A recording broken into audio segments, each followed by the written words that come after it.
ക്രിസ്തുവിൽ പ്രിയ സഹോദരങ്ങളെ, നിങ്ങൾക്കെല്ലാവർക്കും എൻ്റെ സ്നേഹവന്ദനം. വീണ്ടും ദൈവത്തിൻ്റെ വചനവുമായി കർത്താവിൻ്റെ ജനത്തിൻ്റെ നടുവിൽ കടന്നു വരുവാൻ അവിടെ തന്നെ അവസരത്തിനായി സ്തോത്രം ചെയ്യുകയാണ്. എല്ലാ മഹത്വവും പുകഴ്ചയും തിരുപാദപീഠത്തിൽ അർപ്പിക്കുന്നു. കഴിഞ്ഞ കുറേ ആഴ്ചകളായി നാം ഇസ്രായേലുമായി ബന്ധപ്പെട്ട കാര്യങ്ങൾ ഇങ്ങനെ ചിന്തിച്ചു വരികയായിരുന്നു. കഴിഞ്ഞതിൻ്റെ മുൻപലത്തെ ആഴ്ച നമ്മൾ ചിന്തിച്ചത് ഈ എസെക്കിയേലിൻ്റെ പുസ്തകം 22-ാം അധ്യായത്തിൽ നിന്നാണ്. ഇസ്രായേലിനെ മടക്കി കൊണ്ടുവന്ന് അവരുടെ ശുദ്ധീകരണത്തിന് വേണ്ടിയാണെന്നുള്ള ആ കാര്യങ്ങളാണ് നമ്മൾ അതിലൂടെ ചിന്തിക്കാനിടയായത്. കഴിഞ്ഞ ആഴ്ച യെശയ്യാവിൻ്റെ പുസ്തകം 6-ാം അധ്യായത്തിൻ്റെ 10-ാം വാക്യം വായിച്ചുകൊണ്ടാണ് നമ്മൾ മുൻപോട്ട് പോയത്.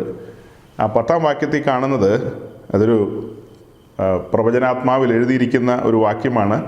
ഇസ്രായേലിനോടുള്ള ബന്ധത്തിൽ ഈ ജനം കണ്ണുകൊണ്ട് കാണുകയോ ചെവി കൊണ്ട് കേൾക്കുകയോ ഹൃദയം കൊണ്ട് ഗ്രഹിക്കുകയോ മനസ്സ് തിരിഞ്ഞ് സൗഖ്യം പ്രാപിക്കുകയോ ചെയ്യാതിരിക്കേണ്ടതിന് നീ അവരുടെ ഹൃദയങ്ങളെ തടിപ്പിക്കുകയും അവരുടെ ചെവി മന്ദമാക്കുകയും അവരുടെ കണ്ണ് അടച്ചു കളയുകയും ചെയ്തു എന്നാണ് വാക്യം. ഈ വാക്യത്തിൽ നിന്ന് നമ്മൾ റോമാലേഖനത്തിലേക്കൊന്ന് പോയി ഇസ്രായേൽ എന്ന് പറയുന്ന ആ ജനവർഗത്തെക്കുറിച്ച് മനസ്സിലാക്കുകയായിരുന്നു. പ്രവാചകൻ കാലങ്ങൾക്ക് മുമ്പ് ഇവരെക്കുറിച്ച് ഇങ്ങനെ പറഞ്ഞു വെച്ചു. അവർ ദൈവത്തിൻ്റെ പ്രമാണത്തിൽ നിലനിൽക്കാതെ മുൻപോട്ട് പോയതുകൊണ്ട് ദൈവം അവരെ ഈ പറയപ്പെട്ട രീതിയിൽ ഏൽപ്പിച്ചു കൊടുത്തു. അവരുടെ കണ്ണുകൾ അടഞ്ഞുപോയി. അങ്ങനെ കണ്ണടഞ്ഞുപോയ യഹൂദൻ പിന്നത്തേതിൽ പ്രവാസത്തിൽ പോകുന്ന കാര്യം നമുക്കറിയാം. ഏകദേശം AD 70 അവർ പ്രവാസത്തിലേക്ക് പോകാൻ ആരംഭിച്ചു. അങ്ങനെ AD 135-36 കാലഘട്ടമൊക്കെ ആയപ്പോഴത്തേക്കും യെരുശലേമിൽ നിന്ന് ഏതാണ്ട് ബഹുഭൂരിപക്ഷം വരുന്ന യഹൂദന്മാരും പ്രവാസത്തിലേക്ക് പോയി. നമ്മൾ ചിന്തിച്ചത് എന്താ? ഈ പ്രവാസത്തിലേക്ക് പോകുന്ന യഹൂദൻ കണ്ണടഞ്ഞാണ് പോകുന്നത്, കണ്ണ് കാണാൻ മേലാതെ പോകുന്നത്. അങ്ങനെ ആ പ്രവാസകാലത്ത് മുഴു ലോകത്തിലും അവർ ചെതറിപ്പോവുകയാണ് ചെയ്തത്. ആദ്യത്തെ പ്രവാസകാലത്ത് ബാബേലിലേക്കാണ് പോയത്. പക്ഷേ ഇപ്പോൾ പോകുന്നത് ലോകസാഗരത്തിലേക്കാണ്. എല്ലാ ദിക്കിലേക്കും അവർ ചെതറിപ്പോയി. അങ്ങനെ പോയ സ്ഥലങ്ങളിലൊന്നും അവരുടെ കണ്ണ് തുറന്നിരുന്നില്ല, അടഞ്ഞു തന്നെയായിരുന്നത്. ദൈവത്തെക്കുറിച്ചുള്ള ഒരു ചിന്തയൊന്നും അവരുടെ ഉള്ളിൽ അങ്ങനെ ആഴത്തിൽ വന്നില്ല. അവർ ആ ദൈവിക ശിക്ഷകളും ഒക്കെ അനുഭവിച്ചുകൊണ്ട് അങ്ങനെ ലോകത്തിൽ ചുറ്റി സഞ്ചരിച്ചു. ആവർത്തന പുസ്തകം 28-ാം അധ്യായത്തിൽ പറയുന്ന പോലെയുള്ള കാര്യങ്ങൾ അവരുടെ ജീവിതത്തിൽ സംഭവിച്ചു. പിന്നത്തേതിൽ ദൈവത്തിൻ്റെ വാഗ്ദത്തം പോലെ അവരെ മടക്കി കൊണ്ടുവരികയാണ്. അങ്ങനെ അവർ മടങ്ങി വരുന്ന യഹൂദനെക്കുറിച്ച് നമ്മൾ പറഞ്ഞത് എന്താ? കണ്ണ് കാണാൻ മേലാതെ പ്രവാസത്തിലേക്ക് പോയി, കണ്ണ് കാണാൻ മേലാതെ മടങ്ങി വന്നു. അങ്ങനെ മടങ്ങി വന്ന യഹൂദന്, കണ്ണ് കാണാത്തവന് ഒരു രാജ്യം സ്ഥാപിച്ചു കൊടുത്തു. 1948 ഇസ്രായേലിന് ഒരു രാജ്യം, ഒരു ജൂയിഷ് നേഷൻ സ്ഥാപിച്ചു കൊടുത്തു. ആ രാജ്യമൊക്കെ സ്ഥാപിച്ചെങ്കിലും കണ്ണിപ്പോഴും തുറന്നിട്ടില്ല. ഇപ്പോഴും കണ്ണ് തുറന്നിട്ടില്ല. അങ്ങനെ കണ്ണ് തുറക്കാത്ത ആളുകളാണ് അയൺ ഡോം ഉപയോഗിച്ച് ശത്രുവിൻ്റെ എല്ലാ മിസൈലുകളെയൊക്കെ തടുക്കുന്നത്. അതെല്ലാം ശരി തന്നെയാണ്, ചിന്തിക്കേണ്ട കാര്യങ്ങളാണ്. സകല രാജ്യങ്ങൾക്കും യഹൂദനൊരു ഭീതി തന്നെയാണ്. ആ ചെറിയ രാജ്യം ചരിത്രത്തിൽ ചെയ്തുകൊണ്ടിരിക്കുന്ന കാര്യങ്ങളൊക്കെ ആളുകൾ വിസ്മയത്തോടെയാണ് നോക്കുന്നത്. പക്ഷെ നാം ഒരുമിച്ച് ദൈവവചനവുമായിട്ട് ഇങ്ങനെ ദൈവസന്നിധിയിൽ ഇരിക്കുമ്പോൾ നമുക്ക് പരിശുദ്ധാത്മാവ് തുറന്നു തരുന്ന ബോധ്യങ്ങളാണ്. ഈ ജനം ആത്മീയമായ അന്ധതയിൽ തന്നെയാണ്. ഇവരുടെ കണ്ണ് തുറന്നിട്ടില്ല. ഈ വിഷയങ്ങൾ വായിക്കുകയും ധ്യാനിക്കുകയും പഠിക്കുകയും ചെയ്യുന്ന ആരാ? പുതിയ നിയമസഭ. അതായത് കണ്ണ് തുറക്കപ്പെട്ടവരുടെ സംഘമാണ് ഇപ്പോൾ ഇത് വായിക്കുകയും ഗ്രഹിക്കുകയൊക്കെ ചെയ്യുന്നത്. അതുപോലെ കണ്ണ് തുറക്കാത്ത ധാരാളം ആളുകൾ നമ്മുടെ ചുറ്റും പാർക്കുന്നുണ്ട്, പലതരത്തിലുള്ള ആളുകൾ. ഇപ്പോൾ നടക്കുന്ന ഇസ്രായേൽ ഹമാസ് യുദ്ധത്തോടുള്ള ബന്ധത്തിൽ നമ്മുടെ ചുറ്റുപാടുമുള്ള വിവിധ ജാതി മത വർഗ വർണ്ണ സംവിധാനങ്ങളിലുള്ള ആളുകളെല്ലാം അവരുടേതായ അഭിപ്രായങ്ങളും അവരുടേതായ കാര്യങ്ങളും ഒക്കെ അവരും പറയാറുണ്ട്. അവർക്കും ഈ ആത്മീയ വിഷയങ്ങളിൽ കണ്ണ് തുറന്ന് കിട്ടിയിട്ടില്ല. കണ്ണ് തുറന്ന് കിട്ടാത്ത ആളുകളാണ് ഈ അഭിപ്രായങ്ങൾ പറയുന്നത്. എന്നാൽ ദൈവമക്കൾ എന്നുള്ള നിലയിൽ നമുക്ക് നമ്മുടെ കണ്ണ് തുറന്ന് കിട്ടി. ദൈവത്തിൻ്റെ പദ്ധതികളെക്കുറിച്ചും കാര്യങ്ങളെക്കുറിച്ചും കാര്യപരിപാടികളെക്കുറിച്ചും ഒക്കെ നമുക്ക് തിരുവെഴുത്തുകളിൽ നിന്ന് ഗ്രഹിക്കാനായിട്ട് സാധിക്കുന്ന ഒരു കാലമാണ്.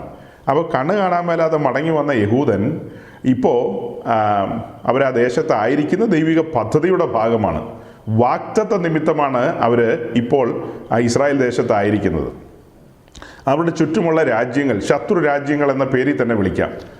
യഹൂദനോടുള്ള ബന്ധത്തിൽ നമുക്ക് അങ്ങനെ പറയാൻ സാധിക്കും. ആ ശത്രു രാജ്യങ്ങളെല്ലാം ഇവരെ ഒടുക്കിക്കളയാനായിട്ട് ചിന്തിക്കുമ്പോൾ, അതായത് അവിടെയുള്ള പലസ്തീൻ അതോറിറ്റി എന്ന് പറയുന്ന ആ സംവിധാനം അവരുടേതായ അവരുടെ ഫേസ് സ്റ്റേറ്റ്മെൻറ്റുകളോ അല്ലെങ്കിൽ അവരുടെ ചാർട്ടറിലൊക്കെ അവർ എഴുതിയിരിക്കുന്ന കാര്യം ഇസ്രായേൽ എന്ന് പറയുന്ന ആ രാജ്യത്തെ, ആ ജനവർഗത്തെ ഉന്മൂലനം ചെയ്യണമെന്നുള്ളതാണ്. മറ്റൊരു കൂട്ടർ ഇപ്പോൾ നമ്മൾ ഈ കാണുന്ന ഈ ഗാസയിലുള്ള അവരുടെ ഫോർമേഷനിൽ തന്നെ അവരുടെ ബർത്ത്ഡേ ആയിരുന്നു ഇന്നലെയോ ഇന്നോ എങ്ങാണ്ട്. ഇസ്രായേൽ അവർക്ക് നല്ല ബർത്ത്ഡേ ആശംസയൊക്കെ അറിയിച്ചിട്ടുണ്ട്. അവരും പറയുന്നത് ഈ ഒരു ജനവർഗത്തെ ഇല്ലായ്മ ചെയ്യണമെന്നുള്ള കാര്യമാണ് എല്ലാ ആളുകളും പറയുന്നത്. അറബി രാജ്യങ്ങളുടെയൊക്കെ ഉള്ളിലിരിപ്പും ഏറെക്കുറെ അങ്ങനെയൊക്കെ തന്നെയാണ്. ഇവരെ ഇല്ലായ്മ ചെയ്യാൻ വേണ്ടിയിട്ടാണല്ലോ തുടക്കത്തിലുള്ള ആ യുദ്ധങ്ങളൊക്കെ. അതായത് ഈജിപ്തും സിറിയയും പിന്നെ ജോർദാനും ഇങ്ങനെയൊക്കെയുള്ള രാജ്യങ്ങളൊക്കെ കൂടി ഇവരെ ഇല്ലായ്മ ചെയ്യാൻ ശ്രമിച്ചത് ഈ കാരണങ്ങളാൽ തന്നെയാണ്. അപ്പം ഇവരുടെ എല്ലാം ഉള്ളിൽ ഇങ്ങനത്തെ ഒരു ചിന്ത കിടപ്പുണ്ട്. ഈ ചിന്ത ഇങ്ങനെ കിടക്കുമ്പോഴും ഇവരെന്തുകൊണ്ട് അവിടെ ഇങ്ങനെ നിലനിൽക്കുന്നു എന്നുള്ളത് നമ്മൾ ചിന്തിക്കുമ്പോഴാണ് വാഗ്ദത്തത്തിൻ്റെ പ്രത്യേകത മനസ്സിലാകുന്നത്. അബ്രഹാമിനോടും ഇസ്ഹാക്കിനോടും യാക്കോബിനോടും വലിയവനായ ദൈവം പറഞ്ഞ വാക്കുകൾ, അതിലൂടെ വെളിപ്പെട്ട വാഗ്ദത്തങ്ങൾ, ആ വാഗ്ദത്തങ്ങൾ നിമിത്തവും പിന്നീട് തൻ്റെ വിശുദ്ധ പ്രവാചകന്മാരിലൂടെ അരുളി ചെയ്ത പ്രവചനങ്ങളെല്ലാം അതും ചിന്തിക്കണം. സെക്രിയാവിൻ്റെ പുസ്തകത്തിലേക്ക് വരുമ്പോൾ അങ്ങനെ പറയുന്നുണ്ട്, മുൻപറഞ്ഞ പ്രവാചകന്മാരാൽ അരുളി ചെയ്ത കാര്യങ്ങളുടെയൊക്കെ നിവൃത്തീകരണം എന്നുള്ളൊരു പദപ്രയോഗമുണ്ട്. അതായത് രണ്ട് കൂട്ടരെ ഇപ്പം ഞാൻ പരിചയപ്പെടുത്തിയത്. ഒന്ന് അവരുടെ പിതാക്കന്മാർ, അവരുടെ പേട്രിയാർക്സ് പിതാക്കന്മാർ. രണ്ട് അവരുടെ ഇടയിലെ പ്രവാചകന്മാർ. പിതാക്കന്മാർക്ക് കൊടുത്ത വാഗ്ദത്തവും പ്രവാചകന്മാരിലൂടെ അരുളി ചെയ്ത പ്രവചനങ്ങളും അതെല്ലാം നിവൃത്തിപഥത്തിലേക്ക് വരണം. അങ്ങനെ കാലങ്ങൾക്ക് മുമ്പേ ഒന്നാം പ്രവാസ കാലഘട്ടത്തിൽ എസെക്കിയേലിലൂടെ പറഞ്ഞ പ്രവചനമാണ് എസെക്കിയേലിൻ്റെ പുസ്തകം. അതിൻ്റെ ഒടുവിലേക്ക് വരുമ്പോൾ 37-ാം അധ്യായത്തിലൊക്കെ നമ്മൾ കാണുന്നത്. അതായത് അസ്ഥി താഴ്വര, പ്രവാചകൻ ആത്മാവിൽ കാണുകയാണ് അസ്ഥി താഴ്വര, ഇസ്രായേൽ എന്ന് പറയുന്ന ജനം. അതുപോലെ ഇരമ്യാവ് കാണുകയാണ്. വിലാപങ്ങളുടെ പുസ്തകത്തിൽ നമ്മൾ വായിച്ചു, പൊന്നു മങ്ങിപ്പോയി. നിർമ്മല തങ്കത്തെക്കുറിച്ചൊക്കെ നമ്മൾ വായിച്ചു. അത് വീഥികളുടെ നടുവിൽ ചൊരിയപ്പെട്ട് കിടക്കുന്ന ആ കാഴ്ചയൊക്കെ പ്രവാചകന്മാർ അന്നേ കണ്ടതാണ്. പ്രവാചകന്മാർ ഇത് കാലങ്ങൾക്ക് മുമ്പേ കണ്ടതാണ്. അപ്പോൾ ഈ സാഹചര്യത്തിൽ നിന്ന് അവരെ മടക്കി കൊണ്ടുവരുമെന്നൊന്ന് പറഞ്ഞിട്ടുണ്ട്. കൊണ്ടുവരുന്ന ഇസ്രായേൽ പർവ്വതങ്ങളിലേക്കാണ്. അങ്ങനെ ഇസ്രായേൽ പർവ്വതങ്ങളിലേക്ക് അവരെ കൊണ്ടുവന്ന കാര്യമാണ് നമ്മൾ പറഞ്ഞത്. കൊണ്ടുവന്നെങ്കിലും കണ്ണ് കാണാൻ മേലാതെയാണ് ഈ കാണായ കസരത്തൊക്കെ നടത്തിക്കൊണ്ടിരിക്കുന്നത്. അതിൻ്റെ പിന്നിലുള്ള കാര്യം എന്താ? വാഗ്ദത്ത സന്തതി ആയതുകൊണ്ട് ഇവരവിടെ നിലനിൽക്കേണ്ടത്, ദൈവിക പദ്ധതി ആയതുകൊണ്ടുമാണ് ശത്രുക്കൾക്കൊന്നും അവരുടെ മേൽ സമ്പൂർണമായ ജയഘോഷം കൊള്ളുവാൻ കഴിയാത്തത്. ചിലപ്പോൾ 1400 2400 ഒക്കെ അവർക്ക് കൈകാര്യം ചെയ്യാൻ പറ്റുമായിരിക്കാം. അല്ലാതെ ഈ ജനവർഗത്തെ, അതിനൊരു വാക്യമുണ്ടല്ലോ, യെശയ്യാവ് 6:13 വായിക്കാമോ?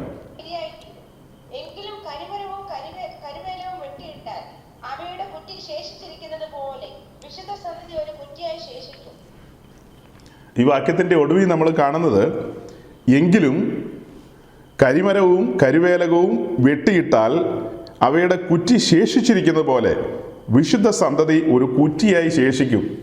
അതായത് തീർത്ത് കളയാൻ പറ്റില്ലെന്ന് ചുരുക്കം. എന്നേക്കുമായിട്ട് ഇല്ലായ്മ ചെയ്യാൻ ആര് വിചാരിച്ചാലും സാധിക്കില്ല. അവർക്ക് ചില മുറിവുകളൊക്കെ കൊടുക്കാൻ കഴിയും. ചുറ്റുപാടുള്ളവർക്കൊക്കെ ചില മുറിവുകളൊക്കെ കൊടുക്കാൻ കഴിയും. അതാണ് നമുക്ക് അതിൽ നിന്ന് മനസ്സിലാക്കാൻ കഴിയുന്നത്.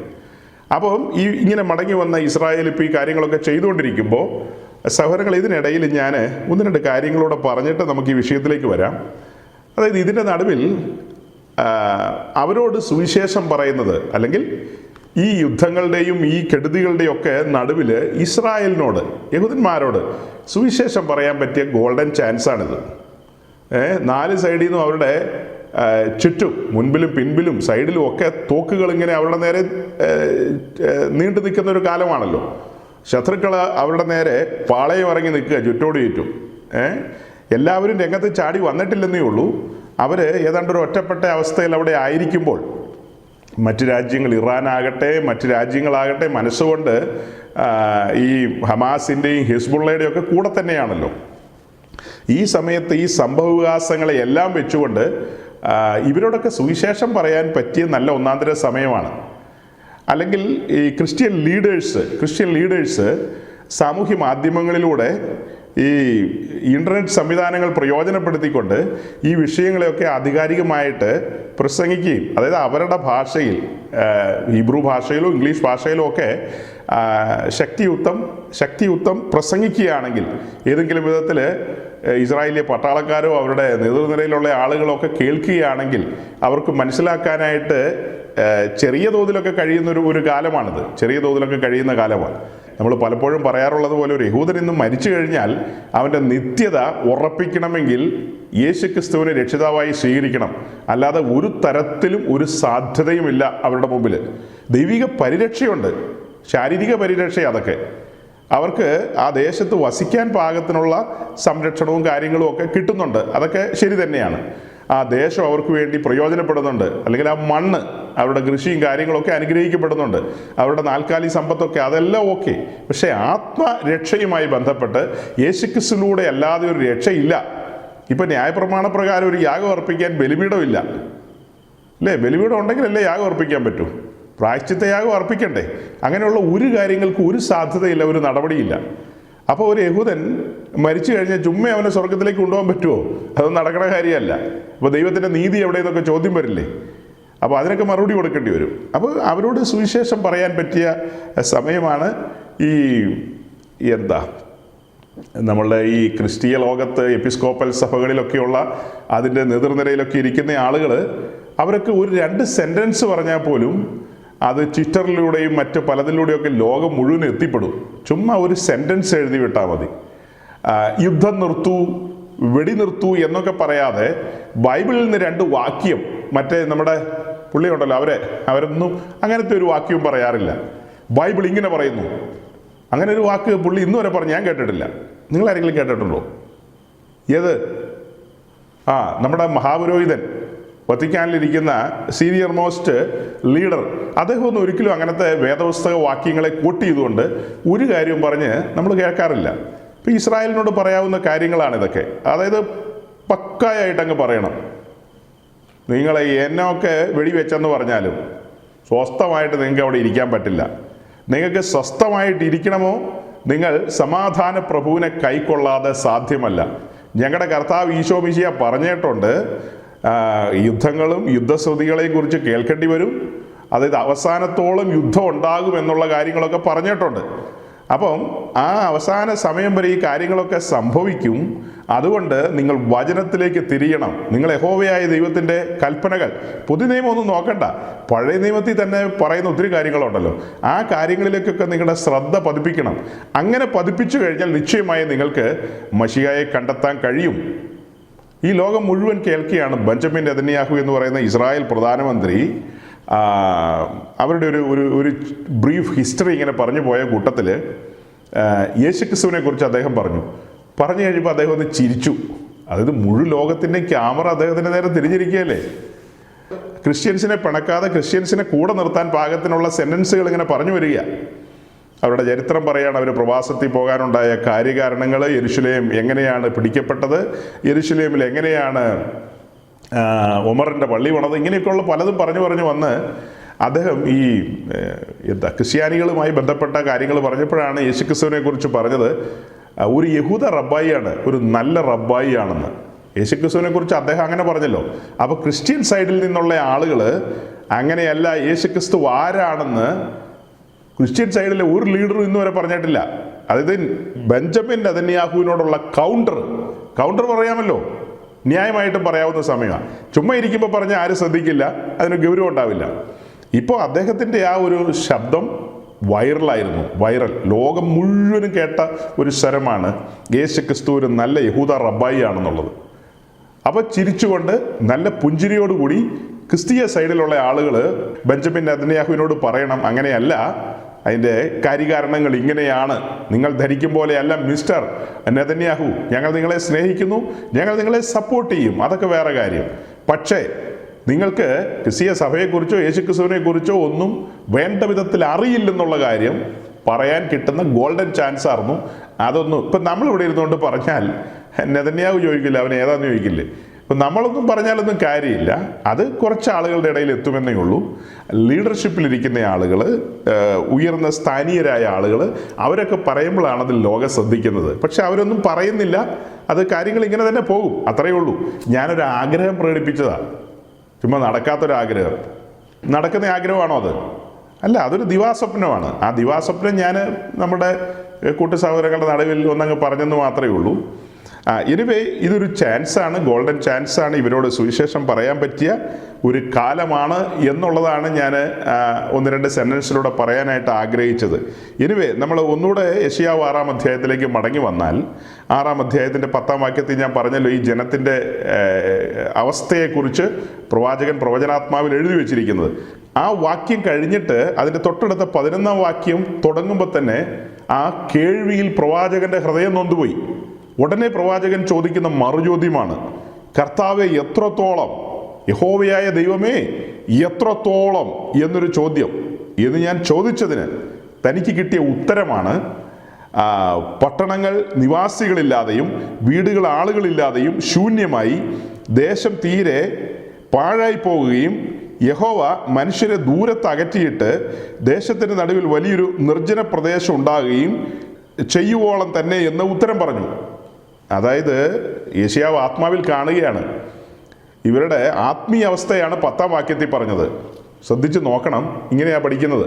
10-ാം വാക്യത്തിൽ ഇവരുടെ ആത്മീയ അവസ്ഥ പറഞ്ഞു. ആത്മീയമായി ഇവർ കുരുട്ട് കണ്ണന്മാരായി, ഹൃദയം തടിച്ചിരിക്കുന്നു, ചെവി മന്ദമായിരിക്കുന്നു.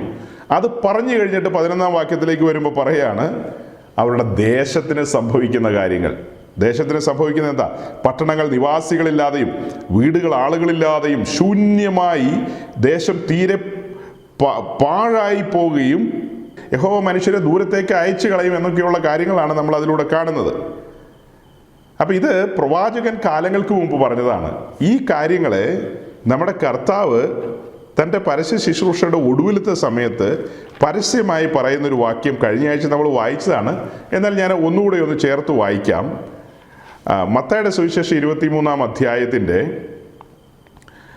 അതിൻ്റെ 37 മുതൽ ചാപ്റ്റർ അവസാനിക്കുന്ന വരെയുള്ള വാക്യം. അവിടെ കർത്താവ് യെരുശലേമിനെ കുറിച്ച് പറയാണ്, യെരുശലേമേ യെരുശലേമേ പ്രവാചകന്മാരെ കൊല്ലുകയും നിന്റെ അടുക്കൽ അയച്ചിരിക്കുന്നവരെ കല്ലെറിയുകയും ചെയ്യുന്നവളെ, കോഴി തൻ്റെ കുഞ്ഞുങ്ങളെ ചിറകിൻ കീഴിൽ ചേർക്കും പോലെ നിന്റെ മക്കളെ ചേർത്തുകൊള്ളുവാൻ എനിക്ക് എത്ര വട്ടം മനസ്സായിരുന്നു, നിങ്ങൾക്കോ മനസ്സായില്ല. ഇപ്പം യെരുശലേമിനെ കുറിച്ചുള്ള പ്രവചനമാണ് ഈ പറഞ്ഞു വരുന്നത്.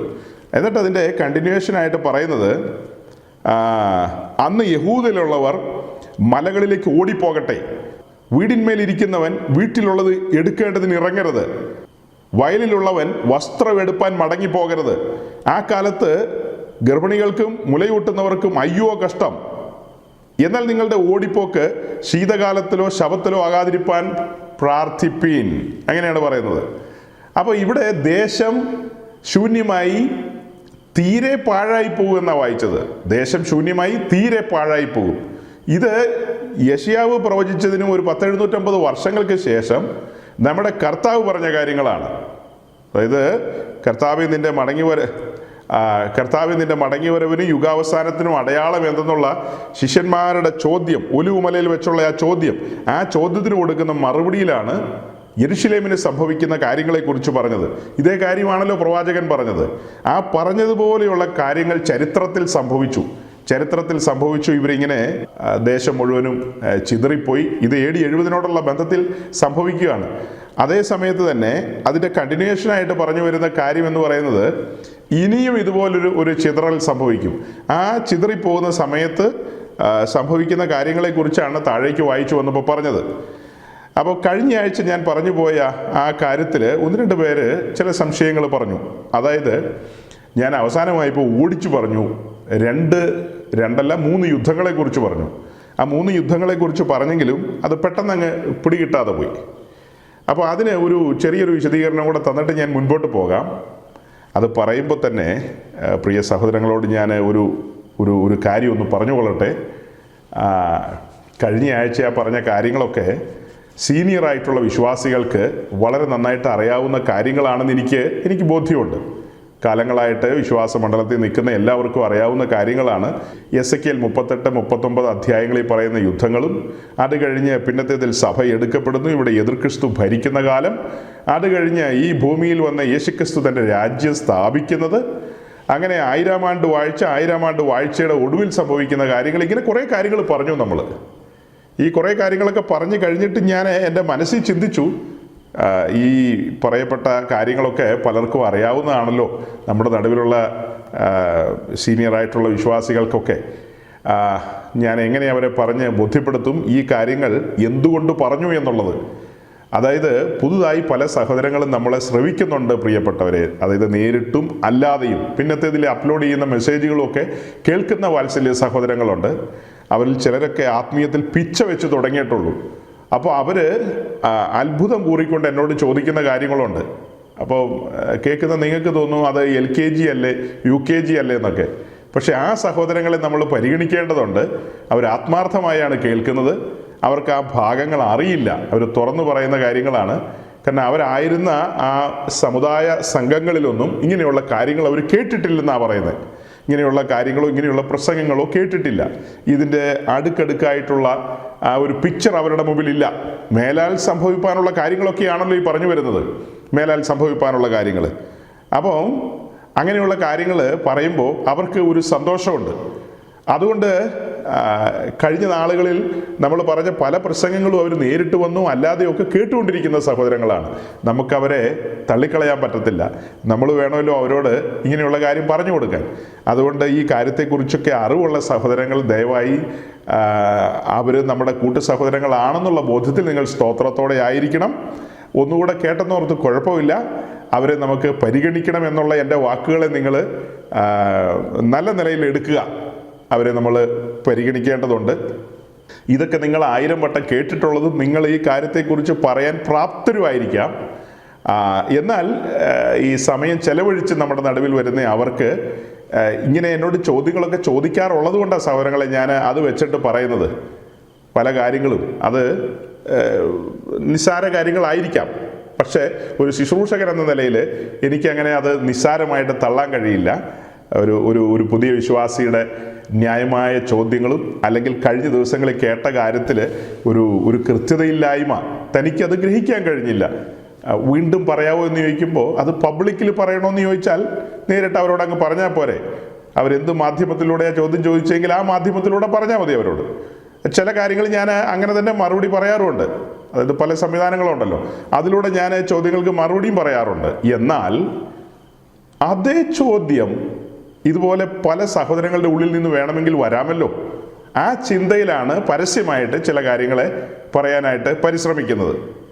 അപ്പോൾ അത് മറ്റുള്ളവർക്കും കൂടെ പ്രയോജനപ്പെടട്ടെ എന്നോർത്ത് ഞാൻ കഴിഞ്ഞ ആഴ്ച സൂചിപ്പിച്ചത് ഇങ്ങനെയാണ്. എസെക്കിയേൽ 38, 39 2 അധ്യായങ്ങളിലൂടെ സംഭവിക്കുന്ന ആ യുദ്ധം, അതായത് ഈ പറഞ്ഞ 2 അധ്യായത്തിൽ സംഭവിക്കുന്ന യുദ്ധം വരുന്ന കാലത്ത് സംഭവിക്കാൻ പോകുന്ന ഒരു വലിയ യുദ്ധമുണ്ട്. അതൊരു 3rd വേൾഡ് വാർ ആയിട്ട് പരിണമിക്കാം.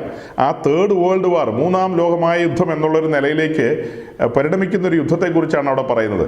ആ യുദ്ധത്തിൽ ഇസ്രായേലിനോട് എതിരിടാൻ വരുന്നത് ഗോഗിൻ്റെയും മാഗോഗിൻ്റെയും സൈന്യമാണ്. അതൊരു കൺസോർഷ്യമാണ്. ഗോഗ് മാഗോഗ് എന്ന് പറയുന്ന ഒരു സഖ്യമാണ്. ആ സഖ്യത്തിന് കീഴിലുള്ള രാജ്യങ്ങളെക്കുറിച്ച് 38ാം അധ്യായത്തിൽ വ്യക്തമായിട്ട് എഴുതിയിട്ടുണ്ട്.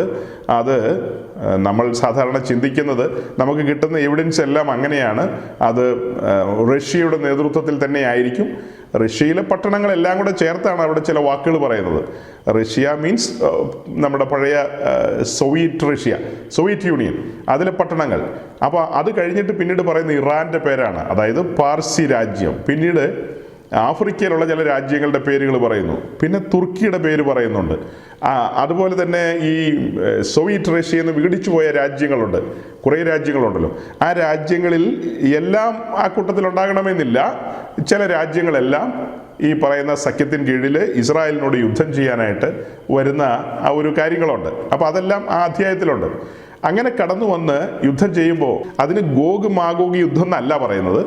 അത് ഇസ്രായേലുമായി സംഭവിക്കാൻ പോകുന്ന ഒരു യുദ്ധം. അതിന് നമ്മൾ പരിഗണിക്കുന്ന അതൊരു 3rd വേൾഡ് വാറായിട്ട്. കാരണം ലോകരാഷ്ട്രങ്ങളെല്ലാം അണിനിരക്കുകയാണ്. ലോകരാഷ്ട്രങ്ങളെല്ലാം അണിനിരക്കും. ഇസ്രായേലിന് വേണ്ട രീതിയിലുള്ള പിന്തുണയും സഹായവും ഒന്നും അമേരിക്കയുടെ പക്കൽ നിന്നൊന്നും കിട്ടാൻ സാധ്യതയില്ല. അതിന് നമ്മൾ ഇരമ്യാവിലെ ഒരു വാക്യം വായിച്ചെന്നാണ് എൻ്റെ ഒരു വിചാരം. കഴിഞ്ഞ ആഴ്ച ഇരമ്യാവിലെ ഒരു വാക്യം അത് ഒന്നുകൂടെ ഒന്ന് വായിക്കാം. കാരണം കഴിഞ്ഞ ആഴ്ച കേട്ടവർ ഈ ആഴ്ച കേൾക്കണമെന്ന് നിർബന്ധമൊന്നുമില്ലല്ലോ.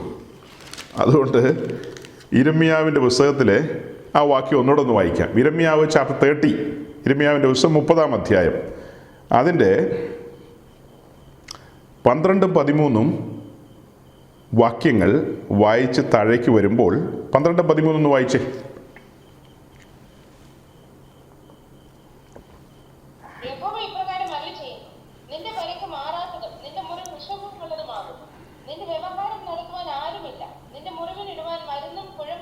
എന്നിട്ട് 14-ാം വാക്യം തുടങ്ങുന്നത് നിന്റെ സ്നേഹിതന്മാരൊക്കെയും നിന്നെ മറന്നിരിക്കുന്നു. 14-ാം വാക്യം തുടങ്ങുന്നത് ഇത്രയേ ഉള്ളൂ. ആ ഒരു സെൻറ്റൻസ് മാത്രമേ ഞാൻ വായിക്കുന്നുള്ളൂ. നിന്റെ സ്നേഹിതന്മാരൊക്കെയും നിന്നെ മറന്നിരിക്കുന്നു. ഇതേ തരത്തിൽ തന്നെ യെശയ്യാവിൻ്റെ പുസ്തകത്തിലും മറ്റൊരു വാക്യമുണ്ട്. ഇസ്രായേലിൻ്റെ സ്നേഹിതന്മാരൊക്കെ നമുക്ക് സാമാന്യ ബുദ്ധിക്ക് ചിന്തിച്ചാൽ മനസ്സിലാക്കാവുന്ന കാര്യമാണ്. ഇസ്രായേലിൻ്റെ സ്നേഹിതന്മാരെന്ന് പറയുന്നത് പൊതുവെ അമേരിക്കയും ബ്രിട്ടനും മറ്റ് രാജ്യങ്ങളൊക്കെ ഉണ്ടല്ലോ, അവരോട് ചേർന്ന് സഖ്യത്തിലുള്ള രാജ്യങ്ങൾ. ആ രാജ്യങ്ങളൊക്കെയാണ് ഇസ്രായേലിന് വേണ്ടി എപ്പോഴും ചേർന്ന് നിൽക്കുന്നത്. അതേസമയം നമുക്ക് ഇപ്പോൾ തന്നെ അമേരിക്കയുടെ ചാഞ്ചാട്ടം കാണാം. ഇപ്പോൾ തന്നെ അമേരിക്കയുടെ ചാഞ്ചാട്ടം. ഇന്ന് ജോ ബൈഡൻ പറയും വെടിയൊന്നും നിർത്തുന്നില്ലെന്ന്. നാളെ ജോ ബൈഡൻ പറയും അല്ല അത് അങ്ങനെയല്ല, മനുഷ്യത്വപരമായിട്ട് അങ്ങനെ ചെയ്യണം ഇങ്ങനെ ചെയ്യണമെന്ന്. അപ്പോൾ ഇത് ചാഞ്ചാട്ടങ്ങളാണ്. അവിടെ ഭരിക്കുന്ന ആ ഭരണാധികാരികൾ അവരേത് സൈഡിൽ നിൽക്കുന്നു. ഒരു സൈഡിൽ ഡെമോക്രാറ്റുകളാണെങ്കിൽ ഇപ്പം ബ്രിട്ടനിലേക്ക് വരുമ്പോൾ അവിടെ കൺസർവേറ്റീവ്, പിന്നെ അങ്ങനെ ഒന്നിലധികം ഗ്രൂപ്പുകളാണല്ലോ ഈ പറഞ്ഞ രാജ്യങ്ങളിലൊക്കെ ഭരിക്കുന്നത്. അപ്പോൾ അങ്ങോട്ടും ഇങ്ങോട്ടും ഭരണം മാറി വരുമ്പോൾ അവരുടെ തീരുമാനങ്ങളും ഐഡിയകളും കാര്യങ്ങളൊക്കെ മാറിമറിയാം. ഈ പറഞ്ഞ സപ്പോർട്ടോ പിന്തുണയോ കാര്യങ്ങളൊക്കെ അതൊക്കെ മാറിമറിയാം. അപ്പോൾ ആ സമയത്ത് ഇപ്പോൾ ഇമ്മീഡിയറ്റ് ആണെന്നില്ല. ഇപ്പോൾ അടുത്ത ഭരണാധികാരി ആരാണോ വരുന്നത്, ഉടനെ അമേരിക്കയിൽ ഇലക്ഷൻ വരികയാണ്. ആ ഇലക്ഷനിൽ ജയിച്ചു വരുന്ന ആളാരാണോ, അല്ലെങ്കിൽ അത് കഴിഞ്ഞിട്ടുള്ള ഭരണാധികാരിയാകാം. നമുക്ക് അതിൻ്റെ ഒരു സൂക്ഷ്മ സമയമൊന്നും പറയാൻ പറ്റില്ലല്ലോ. അതായത് ഈ പറഞ്ഞ സംഭവം നടക്കുന്ന സമയത്തുള്ള ഭരണാധികാരികൾ തീരുമാനിക്കുകയാണ്. നമ്മളിങ്ങനെ ലോകരാജ്യങ്ങൾക്ക് പല സപ്പോർട്ട് ചെയ്ത് നമ്മുടെ ഖജനാവിൽ കാശ് കുറവാണ്, നമ്മുടെ പിള്ളേർക്ക് അരി മേടിക്കണം എന്ന് അമേരിക്ക തീരുമാനിച്ചു കഴിഞ്ഞാൽ ഇനി ഇവർക്ക് അധികം വെടിക്കോപ്പോ കാര്യങ്ങളൊന്നും കൊടുക്കണ്ട എന്നൊക്കെ അങ്ങ് തീരുമാനിച്ചാൽ ഈ സപ്പോർട്ടും പിന്തുണയില്ലാതെ അവർക്ക് അധികകാലം മുന്നോട്ട് പോകാനായിട്ട് കഴിയില്ല. നമ്മൾ കാണുന്ന ഈ എസെക്കിയേൽ 38, 39 എന്നൊക്കെ പറയുന്ന അതിനകത്ത് വലിയൊരു സമൂഹമാണ് വരുന്നത്. അവിടെ വാക്യങ്ങൾ അങ്ങനെ തന്നെയാണ് എഴുതിയിരിക്കുന്നത്. വലിയൊരു സമൂഹമാണ് ഇസ്രായേലിനെതിരെ വരുന്നത്. അപ്പോൾ ആ വരുന്ന കാലഘട്ടത്തെക്കുറിച്ച് കഴിഞ്ഞ ആഴ്ച ഞാനൊരു വാക്ക് പറഞ്ഞു. അതായത് എസെക്കിയേൽ 38 ഒരു വാക്യമാണ്. അതിൻ്റെ 8-ാം വാക്യത്തിൽ, ആ വാക്യമൊന്നും എടുക്കണ്ട, ഞാനങ്ങ് ഓടിച്ചു പറയാം. എന്നിട്ട് എനിക്ക് കുറച്ച് മുന്നോട്ട് പോകാനുണ്ട്. ഞാനതുകൊണ്ടൊന്ന് വേഗം സ്പീഡിൽ ഓടിച്ചു പറയുന്നത്. ഒരു ഐഡിയ ഉണ്ടാക്കി കൊണ്ടുവന്നിട്ട് ഈ പറഞ്ഞതിൻ്റെ കഴിഞ്ഞ ദിവസം പറഞ്ഞതിൻ്റെ ഒരു ചെറിയ വിശദീകരണത്തിലേക്കാണ് പോകേണ്ടത്. അത് വെളിപ്പാട് പുസ്തകത്തിലേക്കാണ് ഞാൻ ഇന്ന് പോകാനായിട്ട് താല്പര്യപ്പെടുന്നത്. അതിനു മുമ്പ് ഈ 38-39 യുദ്ധത്തോടുള്ള ബന്ധത്തിലെ ഒരു സാധ്യതയാണ് ഞാൻ എടുക്കുന്നത്. 38-ാം അധ്യായത്തിൻ്റെ 8-ാം വാക്യത്തിൻ്റെ ഒടുവിലേക്ക് വരുമ്പോൾ കാണുന്നത്, നിരന്തര ശൂന്യമായി കിടന്നിരുന്ന ഇസ്രായേൽ പർവ്വതങ്ങളിൽ തന്നെ ഈ ഗോഗ് മാഗോഗ് സൈന്യത്തെ കൊണ്ടുവരും. എന്നിട്ട് അവിടെ എഴുതിയിരിക്കുന്നത്, എന്നാൽ അവർ ജാതികളുടെ ഇടയിൽ നിന്നും വന്ന് എല്ലാവരും നിർഭയമായി വസിക്കുന്ന ഒരു ദേശം. അതായത് ജാതികളുടെ ഇടയിൽ നിന്ന് മടങ്ങി വന്ന ഇസ്രായേൽ, നിരന്തര ശൂന്യമായി കിടന്ന ഇസ്രായേൽ പർവ്വതങ്ങളിൽ തന്നെ അവരെത്തിച്ചേരും. ആ സ്ഥലത്തേക്കാണ് ഒരു ചൂണ്ടലിൽ കൊളുത്തിയതുപോലെ ഗോഗ് മാഗോഗിനെ യഹോവയായ ദൈവം കൂട്ടിക്കൊണ്ടുവരുന്നത്. അതിൻ്റെ താഴേക്കൊക്കെ വായിക്കുമ്പോൾ 12-ാം വാക്യത്തിൽ ഈ സെയിം കാര്യമുണ്ട്. അവിടെ എഴുതിയിട്ടുണ്ട്, ഒട്ടൊഴിയാതെ മതിലും ഓടാമ്പലും കതകും കൂടാതെ നിർഭയം വസിച്ച് സ്വൈര്യമായിരിക്കുന്നവരുടെ നേരെ ഞാൻ ചെല്ലുമെന്ന് നീ പറയും. അതായത് ഗോഗ് മാഗോഗ് പറയുകയാണ്, കതക് ഓടാമ്പലും കൂടാതെ നിർഭയം വസിച്ച് സ്വൈര്യമായിരിക്കുന്നവരുടെ നേരെ. അതായത് ഇങ്ങനെ സ്വൈര്യമായിരിക്കുന്ന ഒരു കാലഘട്ടം ഇസ്രായേൽ എന്ന് പറയുന്ന ആ ജനവർഗത്തിൻ്റെ ആ രാജ്യത്തിന് ദൈവം അനുവദിക്കും. അങ്ങനെ ഒരു സാഹചര്യത്തിലൂടെ അവർ കടന്നു പോകും. ആ സാഹചര്യത്തിലൂടെ തൊട്ട് മുകളിൽ പറയുന്നുണ്ട്, തൊട്ട് താഴെ പറയുന്നുണ്ട്, അതായത് ഷേബയും ദേദാനും ഇസ്രായേലുമായി ബന്ധപ്പെട്ട രണ്ട് രാജ്യങ്ങളുടെ പേരാണ് പറയുന്നത്. ഷേബയും ദേദാനും തർശീഷ് വർത്തകന്മാരും അതിലെ സകല ബാലസിംഹങ്ങളും നിന്നോട് കൊള്ളയിടുവാനോ വന്നത് കവർച്ച ചെയ്യുവാനും വെള്ളിയും പൊന്നും എടുത്തുകൊണ്ടുപോകുവാനും കന്നുകാലികളെയും ധനത്തെയും അപഹരിപ്പാനും ഏറ്റവും വലിയ കൊള്ള നടത്തുവാനും ആകുന്നുവോ നീ നിന്റെ സമൂഹത്തെ കൂട്ടിയിരിക്കുന്നെന്ന് പറയുന്ന ഒരു കാര്യം. അതായത് ഇസ്രായേൽ ദേശത്തേക്ക് ഇവർ യുദ്ധത്തിന് വരിക എന്ന് പറഞ്ഞാൽ ആക്ച്വലി ഒരു യുദ്ധമല്ല, ഒരു കൊള്ളയ്ക്കാണ് വരുന്നത്. ആ കൊള്ളയ്ക്ക് വരുന്ന കാലഘട്ടത്തിൽ ഇവർ അതിസമ്പന്നതയുടെ നടുവിലായിരിക്കും. ആ സമ്പന്നതയുടെ നടുവിൽ, അത് പഴയ കാലഘട്ടത്തിലെ ലാംഗ്വേജാണ്, പഴയകാല രീതിയിലാണ് ഇതിൻ്റെ എഴുത്ത്. അപ്പം നമ്മളതൊക്കെ ഇന്ന് ആധുനികമായി ചിന്തിക്കണം. വെള്ളിയും പൊന്നും, പിന്നെ കന്നുകാലി, അങ്ങനെ പല കാര്യങ്ങളും അല്ലേ പറയുന്നത്. അതൊക്കെ ആധുനിക സംവിധാനത്തിലേക്ക് കൺവേർട്ട് ചെയ്യുമ്പോൾ ഇന്നത്തെ സിസ്റ്റമായിട്ട് മാറും. ഓക്കെ, അപ്പോൾ ഇങ്ങനെയുള്ള കാര്യങ്ങളെ കൊള്ളയിടുവാനോ നീ വന്നതെന്നൊരു ചോദ്യം ചോദിക്കുന്നുണ്ട്. അപ്പോൾ ആ സമയത്തെക്കുറിച്ചുള്ള ഒരു സൂചനയാണ് ഞാൻ തരുന്നത്. ഇവർ നിർഭയ സ്വൈര്യമായിരിക്കുന്ന ഒരു കാലമാണ്, നിർഭയ സ്വൈര്യമായിരിക്കുന്ന ഒരു കാലം. അപ്പോൾ അങ്ങനത്തെ ഒരു കാലഘട്ടത്തിൽ ഈ ഗോഗ് മാഗോഗ് സമൂഹം, ആ സഖ്യം ഇസ്രായേലിനോട് യുദ്ധത്തിന് വരും. ആ യുദ്ധം ഒരു തേർഡ് വേൾഡ് വാറായിട്ട് പരിണമിക്കും. അത് അങ്ങനെ ആ യുദ്ധത്തിന് വരിക എന്നൊക്കെ പറയുമ്പോൾ തന്നെ ഈ പറഞ്ഞ പോലെയുള്ള കാര്യങ്ങളുണ്ട്. യെരുശലേമുമായി ബന്ധപ്പെട്ട കാര്യങ്ങളൊക്കെ അന്തരീക്ഷത്തിൽ ഇങ്ങനെ കിടപ്പുണ്ടല്ലോ. അപ്പോൾ ഇതെല്ലാം വെച്ചിട്ടാണ് ഈ റഷ്യയുടെ സഖ്യരാഷ്ട്രങ്ങളായ അവരൊക്കെ വരുന്നത്. അവരുടെ ഉള്ളിൽ കൊള്ള മാത്രമല്ലല്ലോ ചിന്ത, അവരുടെ ഉള്ളിൽ ഈ യെരുശലേം മോചിപ്പിക്കുക എന്നും യെരുശലേമിനെ കുറിച്ചുള്ള ചിന്തയൊക്കെ അവരുടെ ഉള്ളിലുണ്ട്. അതിന് സെക്കരിയാവ് 12-ാം അധ്യായത്തിലേക്ക് വരുമ്പോൾ ഈ യെരുശലേം എല്ലാവരുടെയും ഉള്ളിൽ ഒരു മോഹമായിട്ട് നിൽക്കുന്ന ഒരു കാര്യമാണ്. അതായത് ഈ മദ്യപാന്മാർക്കറിയാം, മദ്യം അവർ കയ്യിലെടുത്ത് അതിൻ്റെ ലഹരി, നുരഞ്ഞു പൊന്തുന്ന ലഹരി ആസ്വദിച്ച് കുടിക്കുന്ന മദ്യപാന്മാരുണ്ടല്ലോ.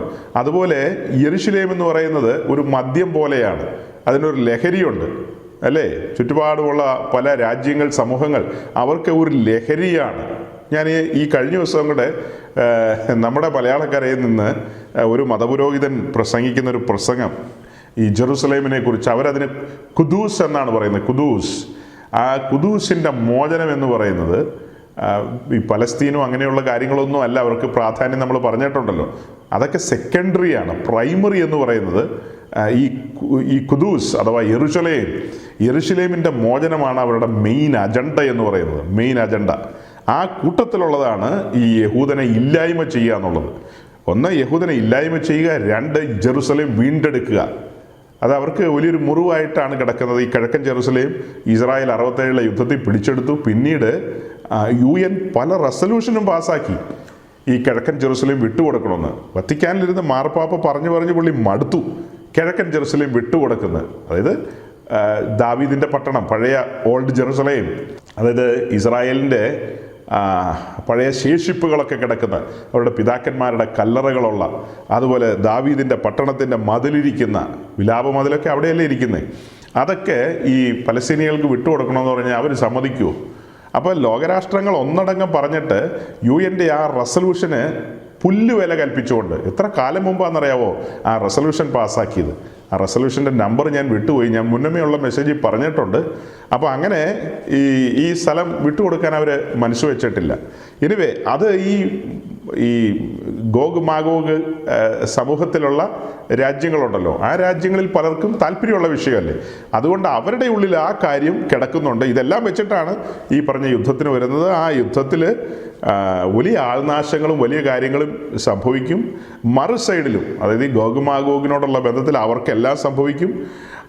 അപ്പോൾ ഈ സംഭവം നടക്കുന്നതിന്, കഴിഞ്ഞ ദിവസം പറഞ്ഞതുപോലെ, ഈ സംഭവം നടക്കുന്നതിന് മണിക്കൂറുകൾക്ക് മുമ്പ് ഈ യുദ്ധത്തിൻ്റെ പെരുമ്പറ മുഴക്കം വരും. ആ മുഴക്കം വന്നാൽ പോലും ആദ്യത്തെ വെടി പൊട്ടിക്കണമല്ലോ. ആ ആദ്യത്തെ വെടി പൊട്ടിക്കുന്നതിന് മുമ്പ് ദൈവസഭ ഈ ഭൂമിയിൽ നിന്ന് എടുക്കപ്പെടും. വലിയ പങ്ക് ആൾക്കാർ ഈ ഭൂമിയിൽ നിന്ന് മാറ്റപ്പെടുകയല്ലേ.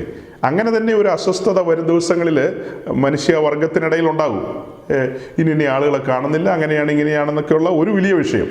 മറു സൈഡിൽ ഈ യുദ്ധത്തിൽ ഭൂകമ്പങ്ങൾ ഉണ്ടാകുന്ന കാര്യങ്ങളുണ്ട്. അതുപോലെ മറ്റ് കലാമിറ്റീസ്, അതായത് ഈ പ്രകൃതി ദുരന്തങ്ങളിലൂടെ തന്നെ ഗോഗിൻ്റെ സൈന്യം മരിക്കുന്ന കാര്യങ്ങളുണ്ട്, അങ്ങനെ ഒത്തിരി കാര്യങ്ങളുണ്ട്. ഈ കാര്യങ്ങളൊക്കെ സംഭവിക്കുമ്പോഴത്തേക്കും ലോകം അങ്ങ് പാനിക്കാവും, അസ്വസ്ഥതയിലേക്ക് പോകും. അസ്വസ്ഥതയിലേക്ക് പോകുമ്പോൾ ഭരണാധികാരികൾക്കൊന്നും സമാധാനം സൃഷ്ടിക്കാനോ ഈ ഭരണം മുൻപോട്ട് കൊണ്ടുപോകാനോ ഒന്നും കഴിയാത്ത സമയം വരുമ്പോഴാണ് ഒരു ഏകലോക ഭരണാധികാരി എന്നുള്ള ആ ചിന്ത ശക്തമായി ഉടലെടുക്കുന്നത്. അതിൻ്റെ നാന്ദി എന്നോണമാണ് കോവിഡ് ശക്തമായി നിന്ന കാലത്ത് ഇറ്റാലിയൻ പ്രധാനമന്ത്രിയാണോ ബ്രസീലിൻ്റെ പ്രധാനമന്ത്രിയാണോ ഇവരിൽ ആരോ ഒരാൾ, ഞാനത് ഓർക്കുന്നില്ല, ഇന്ന് അങ്ങ് വിട്ടുപോയി, കുറേ നാളുകളായല്ലോ, ഇവരിൽ ആരോ ഒരാളാണ് ആ വിഷയം റേസ് ചെയ്ത് കൊണ്ടുവന്നത്. ഈ കോവിഡ് ഇങ്ങനെ, അതായത് അതിൻ്റെ പാരമ്യത്തിലേക്ക് വന്ന സമയം യൂറോപ്പൊക്കെ അങ്ങ് വിറങ്ങലിച്ച് നിൽക്കുകയാണ്.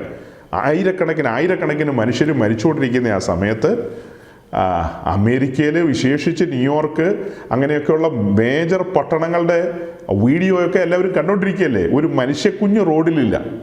അതിലൂടെയൊക്കെ ആളുകൾ നടന്ന് പ്രസംഗിക്കുന്നത് നമ്മൾ കണ്ടിട്ടുണ്ട്. ഒരു മനുഷ്യൻ, അയാളുടെ പേര് ഞാൻ മറന്നുപോയി, ഒരു ചാക്കൊക്കെ പുതച്ചുകൊണ്ട്, അങ്ങനെയല്ലേ, ഒരു ചാക്കൊക്കെ ഇങ്ങനെ പുതച്ചുകൊണ്ട് അയാൾ ഈ ന്യൂയോർക്കിൻ്റെയും അതുപോലെ കാലിഫോർണിയ, അമേരിക്കയിലെ മേജർ പട്ടണങ്ങളുടെയൊക്കെ തെരുവുകളിലൂടെ, പിന്നെ ഈ ജെറുസലേമിലും ടെലവീവിലും ഒക്കെ അയാൾക്ക് കടന്നു പോകാൻ കഴിയുന്ന സ്ഥലങ്ങളിലൊക്കെ കടന്നുപോയ അയാൾ ആ പറഞ്ഞ രീതിയിൽ സുവിശേഷം അറിയിക്കാനായിട്ട് പരിശ്രമിക്കുന്ന ഒരു കാഴ്ച നമ്മൾ അത് കണ്ടതാണ്.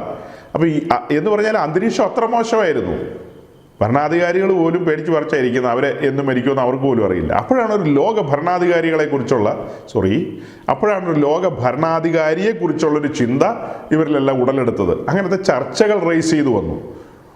അങ്ങനെ ഈ കോവിഡ് കാലത്ത് വന്നെങ്കിൽ അതിനേക്കാളും ഭയാനകമായൊരു കാലമായിരിക്കും ഈ പറഞ്ഞ യുദ്ധത്തിൻ്റെ കാലം.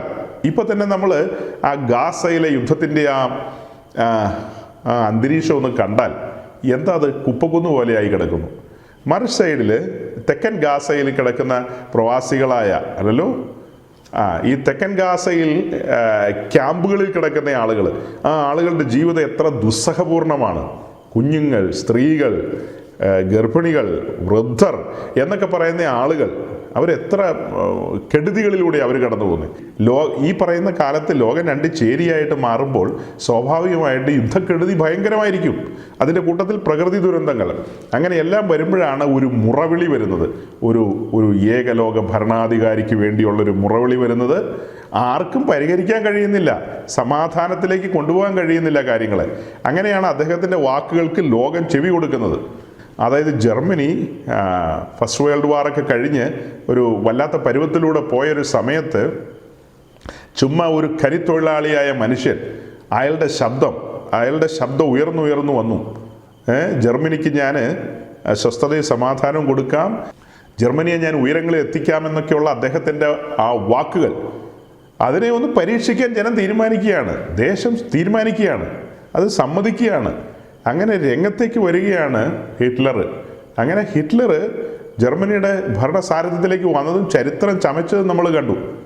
ചരിത്രം എന്ന് വെച്ചാൽ അത് പ്രസിദ്ധിയല്ല, കുപ്രസിദ്ധിയാണെന്ന് മാത്രം. എന്തായാലും അതൊക്കെ ചരിത്രത്തിൻ്റെ ഭാഗമായല്ലോ. അതുപോലെ തന്നെയാണ് ഈ എതിർ ക്രിസ്തുവിൻ്റെ ആവിർഭാവം, അവനിങ്ങനെ രംഗത്തേക്ക് വരുന്നത്. അതായത് മനുഷ്യസാഗരത്തിൻ്റെ നടുവിൽ നിന്നാണ് അവൻ എഴുന്നേറ്റിങ് വരുന്നത്. ജനസാഗരത്തിൻ്റെ നടുവിൽ നിന്ന് അവൻ സമാധാനം എന്നൊക്കെ പറഞ്ഞു വരുമ്പോൾ അതിന് ലോകം ചെവി കൊടുക്കും. അവൻ്റെ വാക്കുകൾ, അവൻ വയ്ക്കുന്ന ആശയങ്ങൾ അവൻ സമർത്ഥിക്കും. അതായത് അവനിങ്ങനെ പോയിൻറ്റ്സ് എല്ലാം ലാപ്ടോപ്പിൽ കാണിക്കും. നമ്മളിങ്ങനെയൊക്കെ ചെയ്യാൻ പോകുന്നത് എന്നൊക്കെ പറഞ്ഞ്, അത് തന്നെയല്ല അവൻ ഇസ്രായേലിന് ഫേവറായിട്ടായിരിക്കും സംസാരിക്കുന്നത്, ഇസ്രായേലിന് അനുകൂലമായിട്ട് സംസാരിക്കും.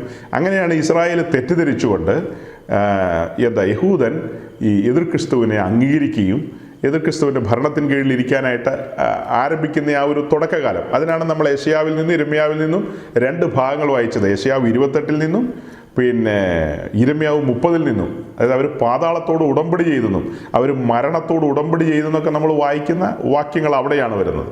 അത് റിപ്പീറ്റ് ചെയ്തെന്നുള്ളൂ, നേരത്തെ വായിച്ചിട്ടുള്ള വാക്യങ്ങളാണ്. അതായത് നമ്മൾ പറഞ്ഞു വരുന്നത് ഈ എസെക്കിയേൽ 38-39 ഈ യുദ്ധത്തിൻ്റെ പാരമ്യം അത് അവസാനിക്കുന്ന സമയത്താണ് ഈ പറഞ്ഞതുപോലെയുള്ള പുതിയ സ്റ്റെപ്പ് വരുന്നത്. അതായത് എതിർ ക്രിസ്തുവിൻ്റെ ഭരണം ആരംഭിക്കാൻ പോകുന്നു. പക്ഷെ ഞാൻ പറഞ്ഞു അതിന് മുൻപ് മണിക്കൂറുകൾക്ക് മുമ്പ്, ലോട്ടറിക്കാരൻ പറയുന്ന പോലെയല്ല, ഇത് പക്കായാണ്. അതിനു മുൻപ് ദൈവസഭ എടുക്കപ്പെടും. അതിനു മുമ്പ് ദൈവസഭ എടുക്കപ്പെടും. മഹത്വപൂർണമായൊരു ഉൾപ്രാവണത്തിന് വേണ്ടി കാത്തിരിക്കുന്ന സഭ മേഘങ്ങളിൽ എടുക്കപ്പെടും. മേഘങ്ങളിൽ ക്രിസ്തുവുമായിട്ട്, അതായത് മണവാളനുമായിട്ട് മുഖാമുഖം കാണുകയും പിന്നീട് ഉയരത്തിൽ സ്വർഗതലങ്ങളിൽ കർത്താവിനോടുകൂടെ ഒരുമിച്ചിരിക്കുന്ന ആ ഒരു സമയം, 7 വർഷം ഈ ഭൂമിയിൽ എതിർ ക്രിസ്തു ഭരിക്കുന്നു. സഭ ഉയരത്തിൽ. കർത്താവിൻ്റെ വരവിനെ കുറിച്ച് അതിൻ്റെ അടയാളം ഒന്ന് തന്നിട്ടുണ്ട്. ഇസ്രായേൽ എന്ന് പറയുന്നതാണ് അടയാളം. അതിൻ്റെ ലക്ഷണങ്ങൾ ഒത്തിരി പറഞ്ഞിട്ടുണ്ട്. ആ ലക്ഷണങ്ങളെല്ലാം ഒത്തൊത്ത് വരികയാണ്. അടയാളം ഇങ്ങനെ തളുത്ത് പൂത്ത് നിൽക്കുകയല്ലേ. അപ്പോൾ ഇതെല്ലാം കൺമുമ്പിൽ നിൽക്കുമ്പോൾ ഇനി താമസം എന്തെന്ന് ചോദിച്ചാൽ, ഇനി മനുഷ്യപുത്രം വാതിൽക്ക് നിൽക്കുക. വാതിലങ്ങ് തുറന്നാൽ മതി. ഒരു സൈഡിൽ പറഞ്ഞ വാതിൽ തുറക്കുക എന്ന് പറയാം, അല്ലെങ്കിൽ കൃപയുടെ വാതിൽ അടയുക എന്ന് പറയാം. മനുഷ്യപുത്രൻ വാതിൽ തുറന്ന് തൻ്റെ സഭയെ അതിലേക്ക് ചേർക്കുമ്പോൾ ആ അടയുന്ന വാതിലിന് പറയുന്നതാണ് കൃപയുടെ വാതിലങ്ങ് അടയുകയാണ്. ഇത് കൃപയുടെ കാലമാണ്. കൃപയുടെ കാലത്ത് നാം ആ കൃപ അനുഭവിച്ചുകൊണ്ടിരിക്കുകയാണ്. കൃപയുടെ കാലത്തെ കാര്യമാണ് ഞാൻ തുടക്കത്തിൽ പറഞ്ഞത്.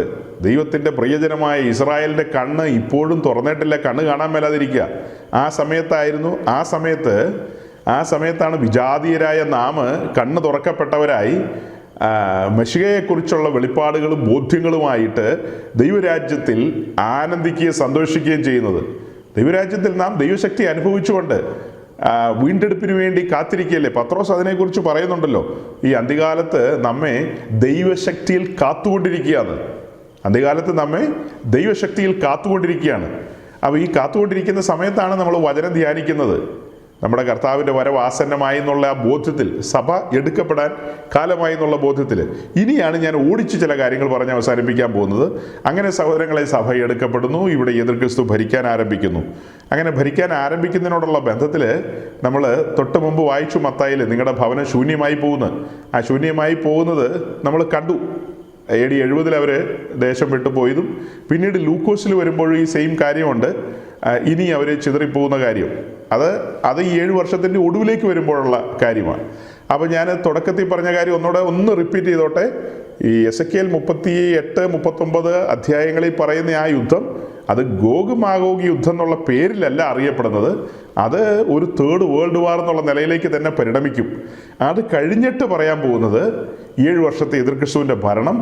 ആ ഭരണത്തിൻ്റെ ഒടുവിലേക്ക് വരുമ്പോൾ കർത്താവ് യേശു ക്രിസ്തു ഈ ഭൂമിയിലേക്ക് വന്ന് എതിർ ക്രിസ്തുവിനോടും അവൻ്റെ സഖ്യരാഷ്ട്രങ്ങളോടും, അതായത് അവനോട് ചേർന്ന് നിൽക്കുന്ന രാജാക്കന്മാർ, ഭരണാധികാരികൾ, അവരോടെല്ലാം യുദ്ധം ചെയ്യുന്ന കാര്യമാണ് നമ്മൾ കാണുന്നത്.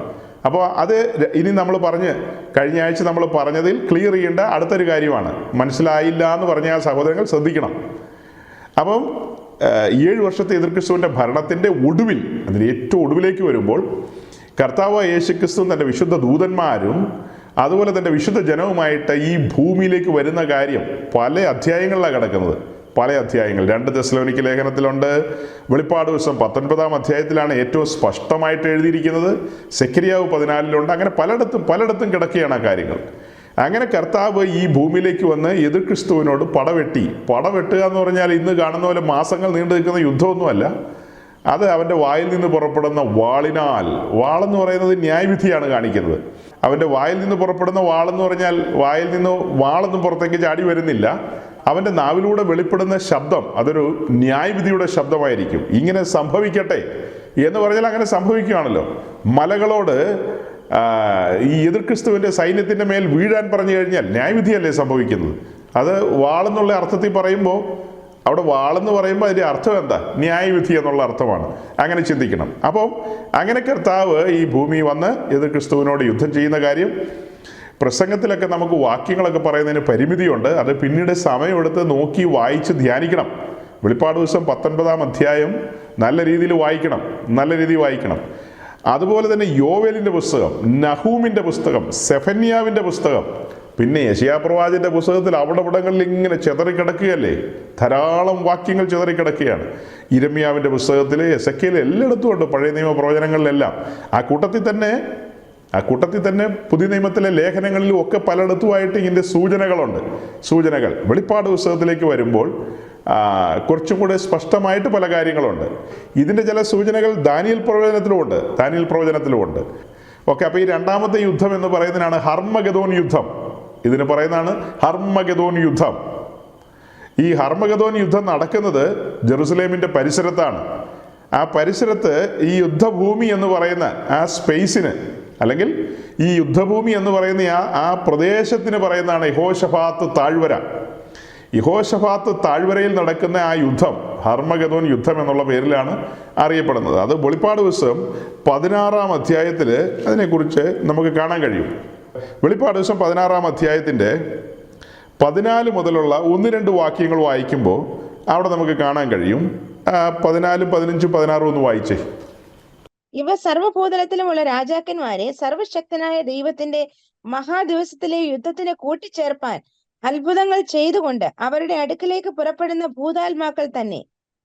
ഞാൻ കള്ളനെ പോലെ വരും. തന്റെ ലജ്ജ കാണുമാറ് നഗ്നനായി നടക്കാതിരിപ്പാൻ തന്റെ ഉടുപ്പ് സൂക്ഷിച്ചും ജാഗരിച്ചും കൊള്ളുന്നവൻ ഭാഗ്യവാൻ. അവ അവരെ എബ്രായ ഭാഷയിൽ ഹർമഗദോൻ എന്ന് പേരുള്ള സ്ഥലത്തിൽ കൂട്ടിച്ചേർത്തു. അതായത് ഈ പറഞ്ഞ രാജാക്കന്മാരെ എല്ലാം, വിശേഷാൽ എതിർ ക്രിസ്തുവിനെ, ഇവരെയെല്ലാം ഹർമഗദോൻ എന്ന് പേരുള്ള സ്ഥലത്തിൽ കൂട്ടിച്ചേർത്തു. അവിടെയാണ് ആ യുദ്ധം നടക്കുന്നത്. അതുകൊണ്ടാണ് അതിന് ഹർമഗദോൻ യുദ്ധം എന്ന് പറയുന്നത്. അത് തന്നെയല്ല, ആ താഴ്വരയ്ക്ക് മറ്റൊരു പേര് ഞാൻ പറഞ്ഞു, യഹോശഫാത്ത് താഴ്വര എന്ന് പറയും. യഹോശഫാത്ത് താഴ്വര, അതായത് ഈ ഒലിവുമല രണ്ടായിട്ട് പിളർന്ന് ആ പ്രദേശം ഒരു പ്ലെയിൻ, ഒരു സമതലമായിട്ട് മാറും എന്നുള്ളതാണ് പറയുന്നത്. അപ്പോൾ ആ സ്ഥലങ്ങളെല്ലാം ചേർത്തിട്ടാണ് യഹോശഫാത്ത് താഴ്വര എന്ന് പറയുന്നത്. അവിടെയാണ് ഈ പറയപ്പെട്ട യുദ്ധം നടക്കുന്നത്. അതായത് നിന്റെ വരവിനും യുഗാവസാനത്തിനും, ലോകാവസാനം എന്നുള്ളതാണ് അവിടെ എഴുതിയിരിക്കുന്നത്. ശരിക്കും അവസാനിക്കുന്നില്ല, ലോകമൊന്നും അവസാനിക്കുന്നില്ല. ഒരു യുഗം അവിടെ അവസാനിക്കുകയാണ്. അടുത്തൊരു യുഗം ആരംഭിക്കാൻ പോവുകയല്ലേ. ഈ യുദ്ധം കഴിയുമ്പോൾ പിന്നെ ആരംഭിക്കുന്ന യുഗമാണ് സഹസ്രാബ്ദ യുഗം അഥവാ മില്ലേനിയം. 1000 ആണ്ട് വാഴ്ചയാണ് പിന്നീട് സംഭവിക്കാൻ പോകുന്നത്. അത് അടുത്തൊരു യുഗമായിട്ടാണ് നമ്മൾ പഠിപ്പിക്കുകയും ചെയ്യുന്നത്. അത് കഴിഞ്ഞിട്ട് 1000 ആണ്ട് വാഴ്ച കഴിഞ്ഞിട്ട് പിന്നെയാണ് പുതിയ ഭൂമിയും പുതിയ ആകാശവും വെളിപ്പെടുന്നത്. ഇത് ഞാൻ തുടക്കത്തിൽ പറഞ്ഞില്ലേ, ഇതൊക്കെ എത്ര സിമ്പിളായിട്ട് അറിയാവുന്ന ധാരാളം പേരുണ്ട്. അവർക്ക് ബോറടിക്കുമെന്ന് അറിഞ്ഞുകൊണ്ട് തന്നെയാണ് ഞാനിത് പറയുന്നത്. പക്ഷേ ഈ കാര്യങ്ങൾ ഇങ്ങനെ ഒരിക്കൽ പോലും ഒരു കത്തോലിക്ക പള്ളിയിൽ കേൾക്കാത്ത സഹോദരങ്ങളുണ്ട്, ഒരു ഓർത്തഡോക്സ് പള്ളിയിൽ കേൾക്കാത്ത സഹോദരങ്ങളുണ്ട്, പിന്നെ ഈ പറയപ്പെട്ട മറ്റ് പല കൂട്ടങ്ങളുണ്ടല്ലോ, അവിടെയൊന്നും കേൾക്കാത്ത സഹോദരങ്ങളുണ്ട്. അപ്പോൾ അവർക്ക് വേണ്ടിയിട്ടാണ് നമ്മൾ ഇതിങ്ങനെ റിപ്പീറ്റ് ചെയ്യുന്നതും കുറച്ചുകൂടെ താഴ്ന്നിറങ്ങി നിന്നിങ്ങനെ പറയുന്നതും. അപ്പോൾ അവർ ഓർക്കേണ്ടത് എസെക്കിയേൽ 38, 39 നടക്കാൻ പോകുന്ന യുദ്ധം കഴിഞ്ഞ് എതിർ ക്രിസ്തുവിൻ്റെ ഭരണം ആരംഭിക്കുന്നു. ആ ഭരണം 7 വർഷത്തേക്ക് നിൽക്കും. ആ 7 വർഷത്തിൻ്റെ ഒടുവിൽ കർത്താവായ യേശു ക്രിസ്തു ഈ ഭൂമി വന്ന് എതിർ ക്രിസ്തു എന്ന് പറയുന്ന മൃഗം, എതിർ ക്രിസ്തുവിന് വേറൊരു പേരാണ് കൊടുക്കുന്നത്, മൃഗം. ആ മൃഗത്തെയും അവൻ്റെ സപ്പോർട്ടറായ, അവനെ പ്രകീർത്തിച്ച് അവൻ്റെ ചുറ്റും ഇങ്ങനെ നടക്കുന്ന ഒരാളാണ് കള്ളപ്രവാചകൻ. അത് 2ാമത്തെ മൃഗമാണ്. അപ്പോൾ ആ കള്ളപ്രവാചകനെയും ഇവരോടൊക്കെ പടവെട്ടി പിന്നെ ഇവരോട് ചേർന്ന് നിൽക്കുന്ന രാജാക്കന്മാരോടെല്ലാം യുദ്ധം ചെയ്തുകൊണ്ട് അവരെയെല്ലാം പരാജയപ്പെടുത്തിക്കൊണ്ട് അവരെയെല്ലാം ഉന്മൂലനം ചെയ്തുകൊണ്ട് യേശു ക്രിസ്തു ഈ ഭൂമിയിൽ തൻ്റെ രാജ്യം സ്ഥാപിക്കും. കാലങ്ങൾക്ക് മുമ്പ് പറഞ്ഞ ആ വാഗ്ദത്തത്തിൻ്റെ പൂർത്തീകരണം, അക്ഷരികമായ ദൈവരാജ്യം ഈ ഭൂമിയിൽ സ്ഥാപിക്കുകയാണ്.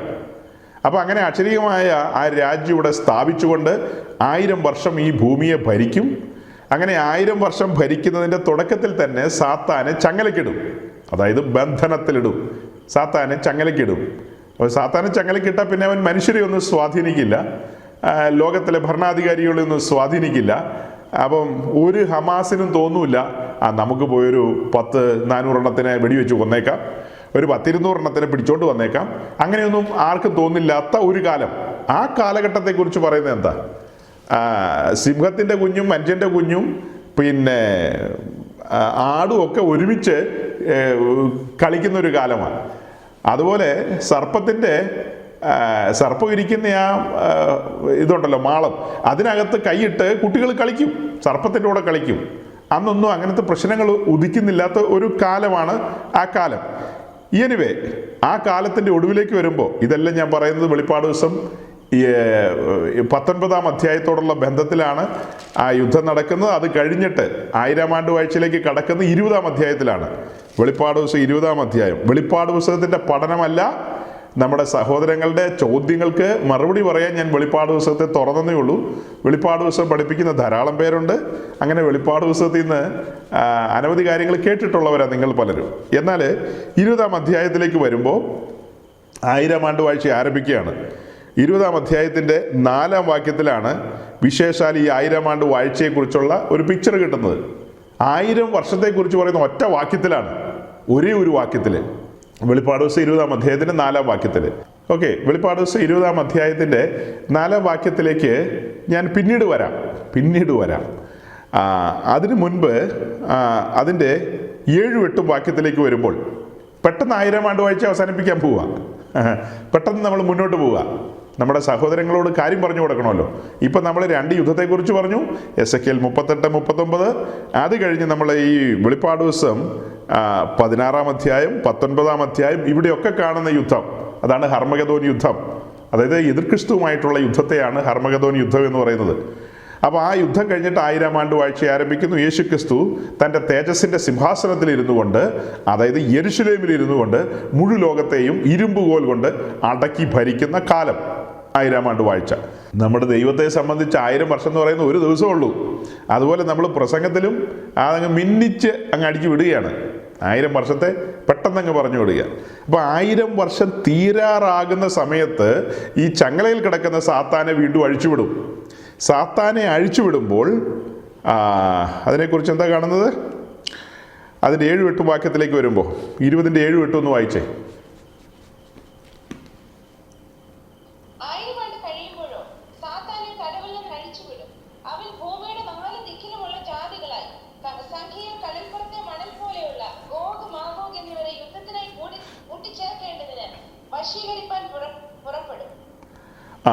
അടുത്ത വാക്യം തുടങ്ങുന്നത്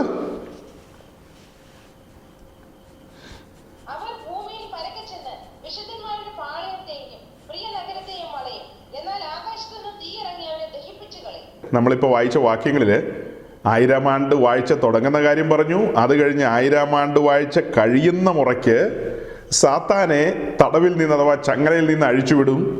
അങ്ങനെ അഴിച്ചുവിടുമ്പോൾ സാത്താൻ ലോകത്തിൻ്റെ അന്നത്തെ ഭരണാധികാരികൾ, ഇവിടെയൊക്കെ കൺഫ്യൂഷനുള്ള വിഷയമുണ്ട് കേട്ടോ സഹോദരങ്ങളെ, പലർക്കും പിടികിട്ടാത്ത കാര്യങ്ങളുണ്ട്.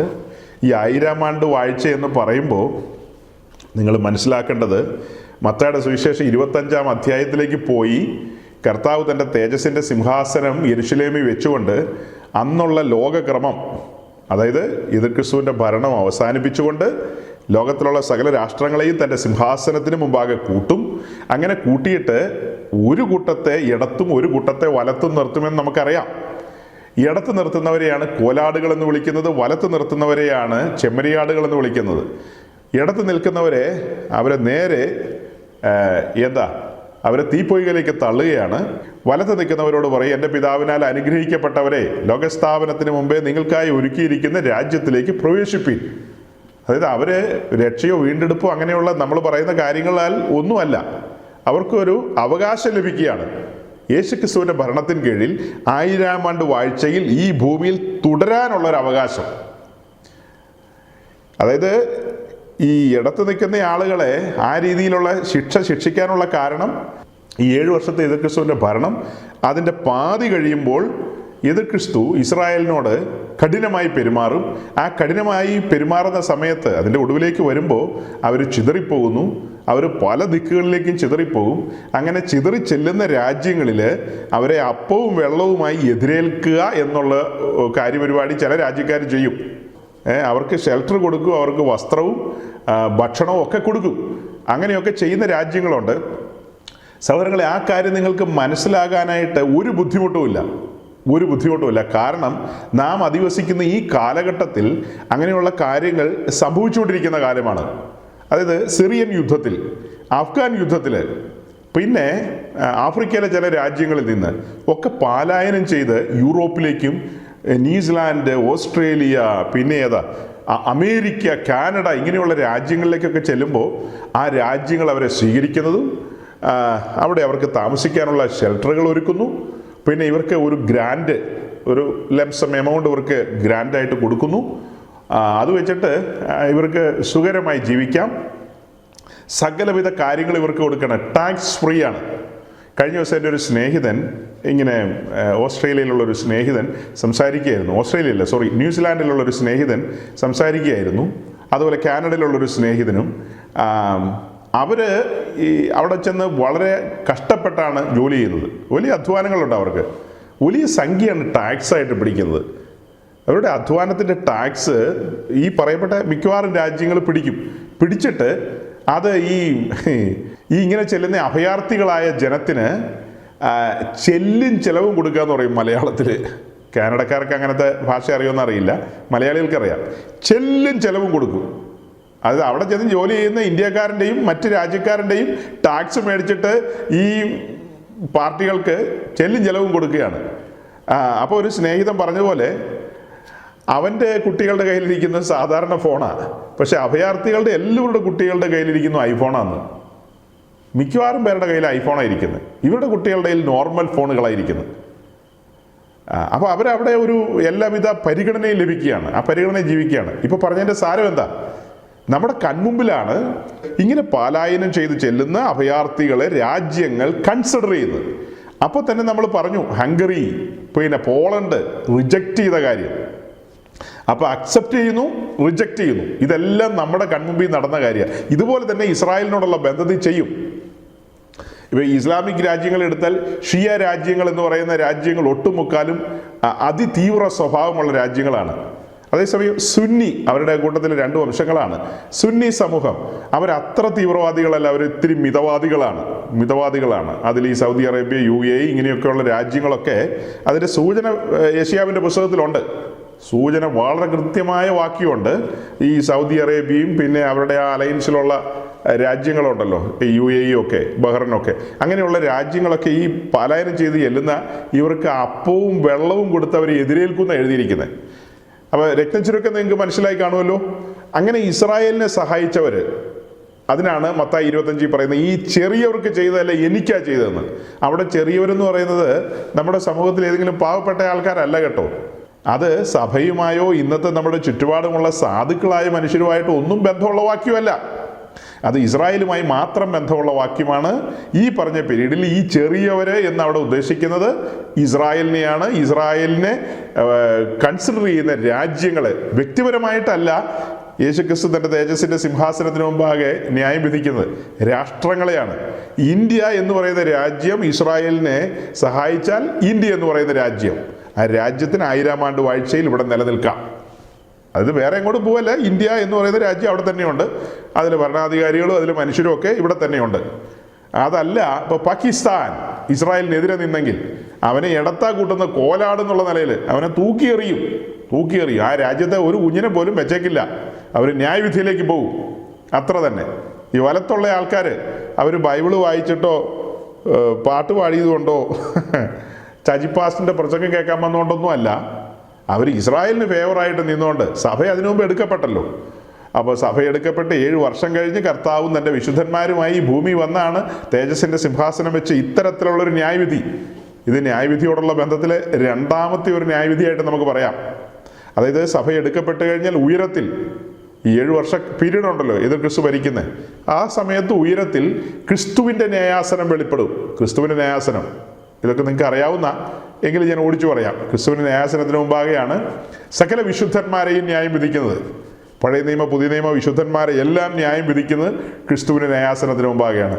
ആ ന്യായവിധിയൊക്കെ കഴിഞ്ഞ്, ന്യായവിധി എന്ന് പറയുന്നത് വേറെ ശിക്ഷയല്ല, അവരുടെ ലൈഫ് അവിടെ വെളിപ്പെടുകയാണ്, ഫയലുകൾ തുറക്കുകയാണ്, എല്ലാ കാര്യങ്ങളും അവരുടെ മുമ്പിൽ വെളിപ്പെടും. അതിനനുസരിച്ച് തട്ടിക്കിഴിച്ചു നോക്കും. പ്രോഗ്രസ് കാർഡ് കൊടുക്കുക എന്നാണ് ഞാൻ പറയുന്നത്. പ്രോഗ്രസ് കാർഡ് കൊടുക്കും. ചിലർക്ക് A+, ചിലർക്ക് B+, ചിലർക്ക് C+, ചിലർക്ക് അങ്ങ് താഴെയുള്ള പ്ലസ് ആയിരിക്കും കിട്ടുന്നത്. അങ്ങനെ ചിലർക്ക് പ്ലസും കിട്ടില്ല, ചിലപ്പോൾ മൈനസ് ആയിരിക്കും, എനിക്കറിയില്ല. അപ്പോൾ അങ്ങനെ പ്രോഗ്രസ് കാർഡൊക്കെ കൊടുക്കും. പ്രോഗ്രസ് കാർഡൊക്കെ കൊടുത്ത് പിന്നീട് കുഞ്ഞാട് രാജത്വം ഏറ്റെടുക്കും. രാജത്വം ഏറ്റെടുക്കുന്ന കാര്യം വെളിപ്പാട് പുസ്തകത്തിലുണ്ട്. അത് കഴിഞ്ഞ് പിന്നീട് നമ്മൾ കാണുന്ന കുഞ്ഞാടിൻ്റെ കല്യാണമാണ്. ഇതെല്ലാം 7 വർഷത്തിനുള്ളിൽ നടക്കുന്ന കാര്യമാണല്ലോ. ആ കല്യാണം, അതായത് കുഞ്ഞാടും തൻ്റെ കാന്തയും സഭയും ഒരുക്കപ്പെട്ടവർ ഏറ്റവും ഉന്നതമായ പദവിയിലേക്ക് വരികയാണ്. അവൻ അവളുടെ കൈ പിടിക്കുകയാണ്. അവർ സിംഹാസനത്തിലേക്ക് നടന്നു കയറുകയാണ് ജയാളികൾ എന്ന നിലയിൽ. അത് കഴിഞ്ഞിട്ടാണ് വെളിപ്പാട് 19 താഴേക്ക് വരുമ്പോൾ നമ്മൾ കാണുന്ന യേശുക്രിസ്തുവും തൻ്റെ വിശുദ്ധന്മാരുമായി ഈ ഭൂമിയിലേക്ക്, അതായത് ശക്തിയുള്ള ദൂതന്മാരുമായി എന്നാണ് 2 തെസ്സലോനിക്കയിൽ കാണുന്നത്. അപ്പോൾ ഇതെല്ലാം കൂടെ ചേർത്ത് വെച്ചങ്ങ് പഠിച്ചോണം. അങ്ങനെ വരുന്ന വരവിലാണ് അവൻ്റെ കാൽ ഒലിവുമലയിൽ ചവിട്ടുന്നതും യെരൂശലേമിൽ തേജസ്സിൻ്റെ സിംഹാസനം വയ്ക്കുന്നു. അതാണ് രണ്ടാമത് ഞാൻ ന്യായവിധി എന്ന് പറഞ്ഞത്. ആദ്യം പറഞ്ഞത് ഉയരത്തിലാണ്, അത് സഭയോടും വിശുദ്ധന്മാരോടുമുള്ള ബന്ധത്തിൽ പ്രതിഫലങ്ങൾ കൊടുക്കുന്ന ന്യായവിധി എന്നുള്ള നിലയിൽ ന്യായമായി അവർക്ക് കൊടുക്കേണ്ട കാര്യങ്ങളെ കൊടുക്കുകയാണ്. അത് കഴിഞ്ഞ് തേജസ്സിൻ്റെ സിംഹാസനം രാഷ്ട്രങ്ങളെ, അവിടെ മലയാളം ബൈബിളിൽ ജാതികളെന്നായിരിക്കും, അതിന് പകരം നേഷൻസ് എന്ന് പഠിച്ചോണം. രാഷ്ട്രങ്ങളെയാണ് ന്യായം വിധിക്കുന്നത്. ഏത് കാര്യത്തിലാണ്? ഈ പറഞ്ഞ കാര്യത്തിൽ, ഇസ്രായേലുമായി ബന്ധപ്പെട്ട കാര്യത്തിൽ അവരെ പരിഗണിക്കുകയും കൺസിഡർ ചെയ്യുകയും ചെയ്ത രാജ്യങ്ങളെ വലത്ത് നിർത്തിക്കൊണ്ട് അവരെ 1000 ആണ്ട് വാഴ്ചയിൽ തുടരാനായിട്ട് അനുവദിക്കുകയാണ്. പ്രവേശിപ്പിനെന്ന് പറയുമ്പോൾ അതേ നിലയിൽ തന്നെ അവർക്ക് തുടരാം. അതേസമയം ഇടത്തുള്ളവരെ ഈ പറഞ്ഞ ന്യായവിധിയിലേക്ക് തള്ളിക്കളയും. അതാണ് രണ്ടാമത്തെ ന്യായവിധി. അത് കുറിച്ചു വെച്ചോണം, അറിയാത്തവർക്ക്. എല്ലാവർക്കും അറിയാമെന്നറിയാം. അപ്പോൾ ആദ്യമായിട്ട് കേൾക്കുന്ന സഹോദരങ്ങളുണ്ട്. ഞാൻ പറഞ്ഞത് ആദ്യമായി മീൻസ് പുതുതായിട്ട് കേൾക്കുന്നവർ, അവർ കുറിച്ചു വെച്ചോണം. അതാണ് തേജസ്സിൻ്റെ സിംഹാസനം യെരൂശലേമിൽ വെച്ചുകൊണ്ട് ലോകരാഷ്ട്രങ്ങളെ ന്യായം വിധിക്കുന്നു. അത് കഴിഞ്ഞിട്ടാണ് നമ്മൾ പറഞ്ഞത് 1000 ആണ്ട് വാഴ്ച ഇവിടെ ആരംഭിക്കുന്നു. അതാണ് ഞാൻ തുറന്നു വെച്ചിരിക്കുന്ന 20-ാം അധ്യായം. 7, 8 വാക്യങ്ങൾ ഇപ്പോൾ വായിച്ചു, അതിൻ്റെ 9 വായിച്ചു. അങ്ങനെ സാത്താനെ ബന്ധിച്ചല്ലോ. ബന്ധിച്ച സാത്താനെ അല്പസമയത്തേക്ക് അഴിച്ചുവിടും. അങ്ങനെ അല്പസമയത്തേക്ക് അഴിച്ചുവിടുമ്പോൾ സാത്താൻ ആ സമയത്ത് ഭരണാധികാരികൾ, ഇപ്പോൾ നരേന്ദ്രമോദി ആണെങ്കിൽ നരേന്ദ്രമോദി, പിന്നെ ജോ ബൈഡൻ ആണെങ്കിൽ അവിടെ ജോ ബൈഡൻ, അപ്പോൾ ഇവരൊക്കെ ഇസ്രായേലിനെ സഹായിച്ചിട്ടുണ്ടെങ്കിൽ അവരെല്ലാം ഇവിടെയുണ്ട്. അവർ 1000 വർഷം ഈ രാജ്യത്ത് അവരുടെ ഭരണങ്ങൾ കാര്യങ്ങളൊക്കെ, ഭരണം എന്ന് പറഞ്ഞാൽ മനസ്സിലാക്കേണ്ടത് മുഴു ലോകത്തെയും അടക്കി ഭരിക്കുന്ന ഭരണാധികാരി എന്ന് പറയുന്നത് യേശുക്രിസ്തുവാണ്. അതേസമയം ഈ ലോക്കല് ഇവിടുത്തെ ഭരണം നടത്തുന്ന ആൾക്കാരുണ്ടല്ലോ, ആ ആൾക്കാർക്ക് ഭരണം നടത്തണമെങ്കിലുള്ള കാര്യം സെക്രട്ടറിയാവ് 14 ഭരണം നടത്തണമെങ്കിൽ, അതായത് കൃഷി കാര്യങ്ങളൊക്കെ നടക്കണമെങ്കിൽ ഇവിടെ മഞ്ഞും മഴയൊക്കെ വേണം. മഞ്ഞും മഴയും വേണോ? അയോധ്യക്ക് പോയിട്ട് ഒരു കാര്യമില്ല. മഞ്ഞും മഴയും വേണമെങ്കിൽ ഈജിപ്തുകാരാകട്ടെ, ഇന്ത്യക്കാരാകട്ടെ, പിന്നെ തായ്ലാൻഡുകാരാകട്ടെ, കാനഡക്കാരനാകട്ടെ, ഇവരെല്ലാം എവിടെ വരണം? യെരൂശലേമിൽ വരണം. യെരൂശലേമിൽ വന്ന് കുഞ്ഞാടിനെ നമസ്കരിക്കണം. അവൻ്റെ സിംഹാസനത്തിന് മുമ്പാകെ വീണ് നമസ്കരിക്കണം. അവന് സ്തുതിയും ബഹുമാനവും അർപ്പിക്കണം. അവൻ്റെ ഭരണത്തോട് വിധേയത്വം പ്രഖ്യാപിക്കണം. അങ്ങനെ വരുമ്പോൾ മാത്രമേ ആ ദേശത്ത് മഞ്ഞും മഴയുള്ളൂ. അല്ലെങ്കിൽ ആ ദേശത്ത് മഞ്ഞും മഴയൊക്കെ ക്യാൻസൽ ചെയ്യും. പിന്നെ പല കാര്യങ്ങളും ക്യാൻസൽ ചെയ്യുമായിരിക്കും. അപ്പം മനസ്സിലായില്ലേ? 1000 ആണ്ട് വാഴ്ചയിൽ ഈ പറയപ്പെട്ട ഭരണാധികാരികളെയൊക്കെ സാത്താൻ നിയന്ത്രിക്കുന്നില്ലല്ലോ. ഭരണാധികാരികളെ സാത്താൻ നിയന്ത്രിക്കുന്നില്ല. അങ്ങനെ മിസൈലൊന്നും എടുക്കാൻ അവർക്ക് തോന്നില്ല. പക്ഷെ സാത്താനെ അഴിച്ചുവിടുമ്പോൾ സാത്താൻ വീണ്ടും ഈ മനുഷ്യരെ സ്വാധീനിക്കും. മനുഷ്യരാണല്ലോ ഇവരൊക്കെ. ഇവർ ആ വീണ്ടെടുപ്പിൻ പ്രക്രിയയിലേക്ക് വന്ന ആളുകളല്ലല്ലോ. ഇവർക്ക് യേശുക്രിസ്തുവിൻ്റെ രാജ്യത്തിലേക്ക് ഒരു പ്രവേശനം ലഭിച്ചെന്നേ ഉള്ളൂ. അതിൻ്റെ ഗൗരവവും മഹിമയൊന്നും ചിലപ്പോൾ അവർക്ക് പിടികിട്ടണമെന്നില്ല. അതുകൊണ്ടാണ് അതിൻ്റെ ഒടുവിലേക്ക് വരുമ്പോൾ സാത്താൻ വീണ്ടും അവരെ സ്വാധീനിക്കുന്നത്. ആ സ്വാധീനത്തിൽ അവർ യേശുക്രിസ്തുവിൻ്റെ ഭരണത്തോട് മത്സരിക്കും. മത്സരിച്ച് അവനോട് യുദ്ധം ചെയ്യാൻ തുടങ്ങും. യുദ്ധം ചെയ്യാൻ തുടങ്ങുമ്പോഴാണ് ആ യുദ്ധത്തിന് പറയുന്ന പേരാണ് ഗോഗ് മാഗോഗ് യുദ്ധം എന്ന് പറയുന്നത്. ഗോഗ് മാഗോഗ് യുദ്ധം. അപ്പോൾ ആദ്യത്തെ നമ്മൾ പറഞ്ഞു എസെക്കിയേൽ 38-39 യുദ്ധത്തിലും ഗോഗ് മാഗോഗ് തന്നെയാണ് വരുന്നത്. അതായത് ഈ പ്രിയജനത്തെ, ഇസ്രായേലിനെയും അവരുമായി ബന്ധപ്പെട്ട കാര്യങ്ങളെയൊക്കെ എതിർക്കുന്നവരാണ് ഈ ഗോഗ് മാഗോഗ്. അപ്പോൾ ഗോഗ് മാഗോഗിനെ കുറിച്ചൊക്കെ ഒത്തിരി പഠനങ്ങളുണ്ട്. ഒത്തിരി പല രീതിയിലുള്ള പഠനങ്ങളുണ്ട്. നമുക്ക് മനസ്സിലാകുന്നത് ബ്ലാക്ക് സീയുടെയും കാസ്പിയൻ സീയുടെയും ചുറ്റുപാട് കിടക്കുന്ന ഒത്തിരി രാജ്യങ്ങളുണ്ട്. ഇവരെല്ലാം ചേർന്ന്, അപ്പോൾ ഇതെല്ലാമായിട്ട് കണക്റ്റഡ് ആണ് റഷ്യ അതൊക്കെ ആയിട്ട് ചേർന്ന് കിടക്കുന്നതാണല്ലോ, റഷ്യയുടെ പല ഏരിയകളും ഒക്കെ. അപ്പോൾ റഷ്യയും ഈ ചുറ്റുമുള്ള രാജ്യങ്ങളും പിന്നെ തുർക്കി അതിൻ്റെ അടുത്ത് തന്നെ കിടക്കുകയാണല്ലോ. തുർക്കിയും ജർമ്മനിയെക്കുറിച്ചൊക്കെ ആളുകൾ അങ്ങനെ തന്നെയാണ് പറയുന്നത്. ജർമ്മനിയും ഇപ്പോൾ ഇസ്രായേലിന് ഫേവറായിട്ടാണ് സംസാരിക്കുന്നതൊക്കെ. ഒരു ഭരണാധികാരി അങ്ങ് മാറിയാൽ പോരെ, ക്ഷണനേരം കൊണ്ട് അവരുടെ സപ്പോർട്ടും പിന്തുണയൊക്കെ മാറിപ്പോകാം. അപ്പം ജർമ്മനിയൊക്കെ ആ സഖ്യത്തിൻ്റെ ഭാഗത്താകാനാണ് സാധ്യത. അപ്പോൾ അങ്ങനെ ഈ 38-39 ആ യുദ്ധത്തിലൊക്കെ അങ്ങനെ തന്നെയാണ് വരാൻ സാധ്യത. അതേ കാര്യം തന്നെയാണ് ഇപ്പോൾ ഇവിടെ മൂന്നാമത് ഞാൻ പറഞ്ഞ യുദ്ധം, ഗോഗ് മാഗോഗ് യുദ്ധം. വീണ്ടും ഗോഗിനെ തന്നെയാണ് കാണുന്നത്. അതായത് എല്ലാ കാലത്തും ഈ പറയപ്പെട്ട സമൂഹം ദൈവജനത്തിനെതിരാണ്, ദൈവത്തിൻ്റെ കാര്യപരിപാടിക്ക് എതിരാണ്. അത് പത്തി മടക്കി കിടന്നേ ഉള്ളൂ. 1000 വർഷം പത്തി മടക്കി അങ്ങനെ കിടന്നു. അത് തളുത്ത് പൂത്തു വരാനുള്ള സാധ്യതയില്ല. കാരണം വെള്ളം ഒഴിച്ചു കൊടുക്കുന്ന പുള്ളിനെ ചങ്ങലക്കിട്ടിരിക്കുകയാണല്ലോ സാത്താനെ അഴിച്ചു വിട്ടപ്പോൾ അവൻ വീണ്ടും ഇവരെയൊക്കെ സ്വാധീനിച്ചു.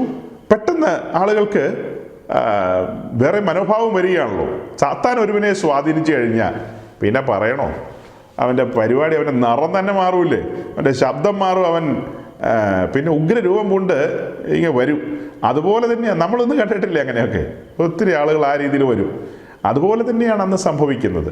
ഈ സമയത്ത് സംഭവിക്കുന്ന ഒരു കാര്യമാണ് 2-ാം സങ്കീർത്തനം. സങ്കീർത്തനങ്ങൾ 2:8 മുതൽ 12 വരെയുള്ള വാക്യങ്ങൾ വായിക്കാം. എന്നോട് ചോദിച്ചു കൊള്ളുക, ഞാൻ നിനക്ക് ജാതികളെ അവകാശമായും ഭൂമിയുടെ അറ്റങ്ങളെ കൈവശമായും തരും. ഇരുമ്പുകോൽ കൊണ്ട് നീ അവരെ തകർക്കും, കുശവന്റെ പാത്രം പോലെ അവരെ ഉടയ്ക്കും. ആകയാൽ രാജാക്കന്മാരെ ബുദ്ധി പഠിപ്പീൻ, ഭൂമിയിലെ ന്യായാധിപന്മാരെ ഉപദേശം കൈക്കൊള്ളുവീൻ. ഭയത്തോടെ യഹോവയെ സേവിപ്പീൻ, വിറയലോടെ ഘോഷിച്ചുല്ലസിപ്പീൻ. അവൻ കോപിച്ചിട്ട് നിങ്ങൾ വഴിയിൽ വെച്ച് നശിക്കാതിരിപ്പാൻ പുത്രനെ ചുംബിപ്പീൻ. അവന്റെ കോപം ക്ഷണത്തിൽ ജ്വലിക്കും. അവനെ ശരണം പ്രാപിക്കുന്നവരൊക്കെയും ഭാഗ്യവാന്മാർ. അതായത് ഇതിനകത്ത് എല്ലാം ഉണ്ട്. 1000 ആണ്ട് വാഴ്ച എല്ലാ കാര്യങ്ങളും ഈ ഭാഗത്തുണ്ട്.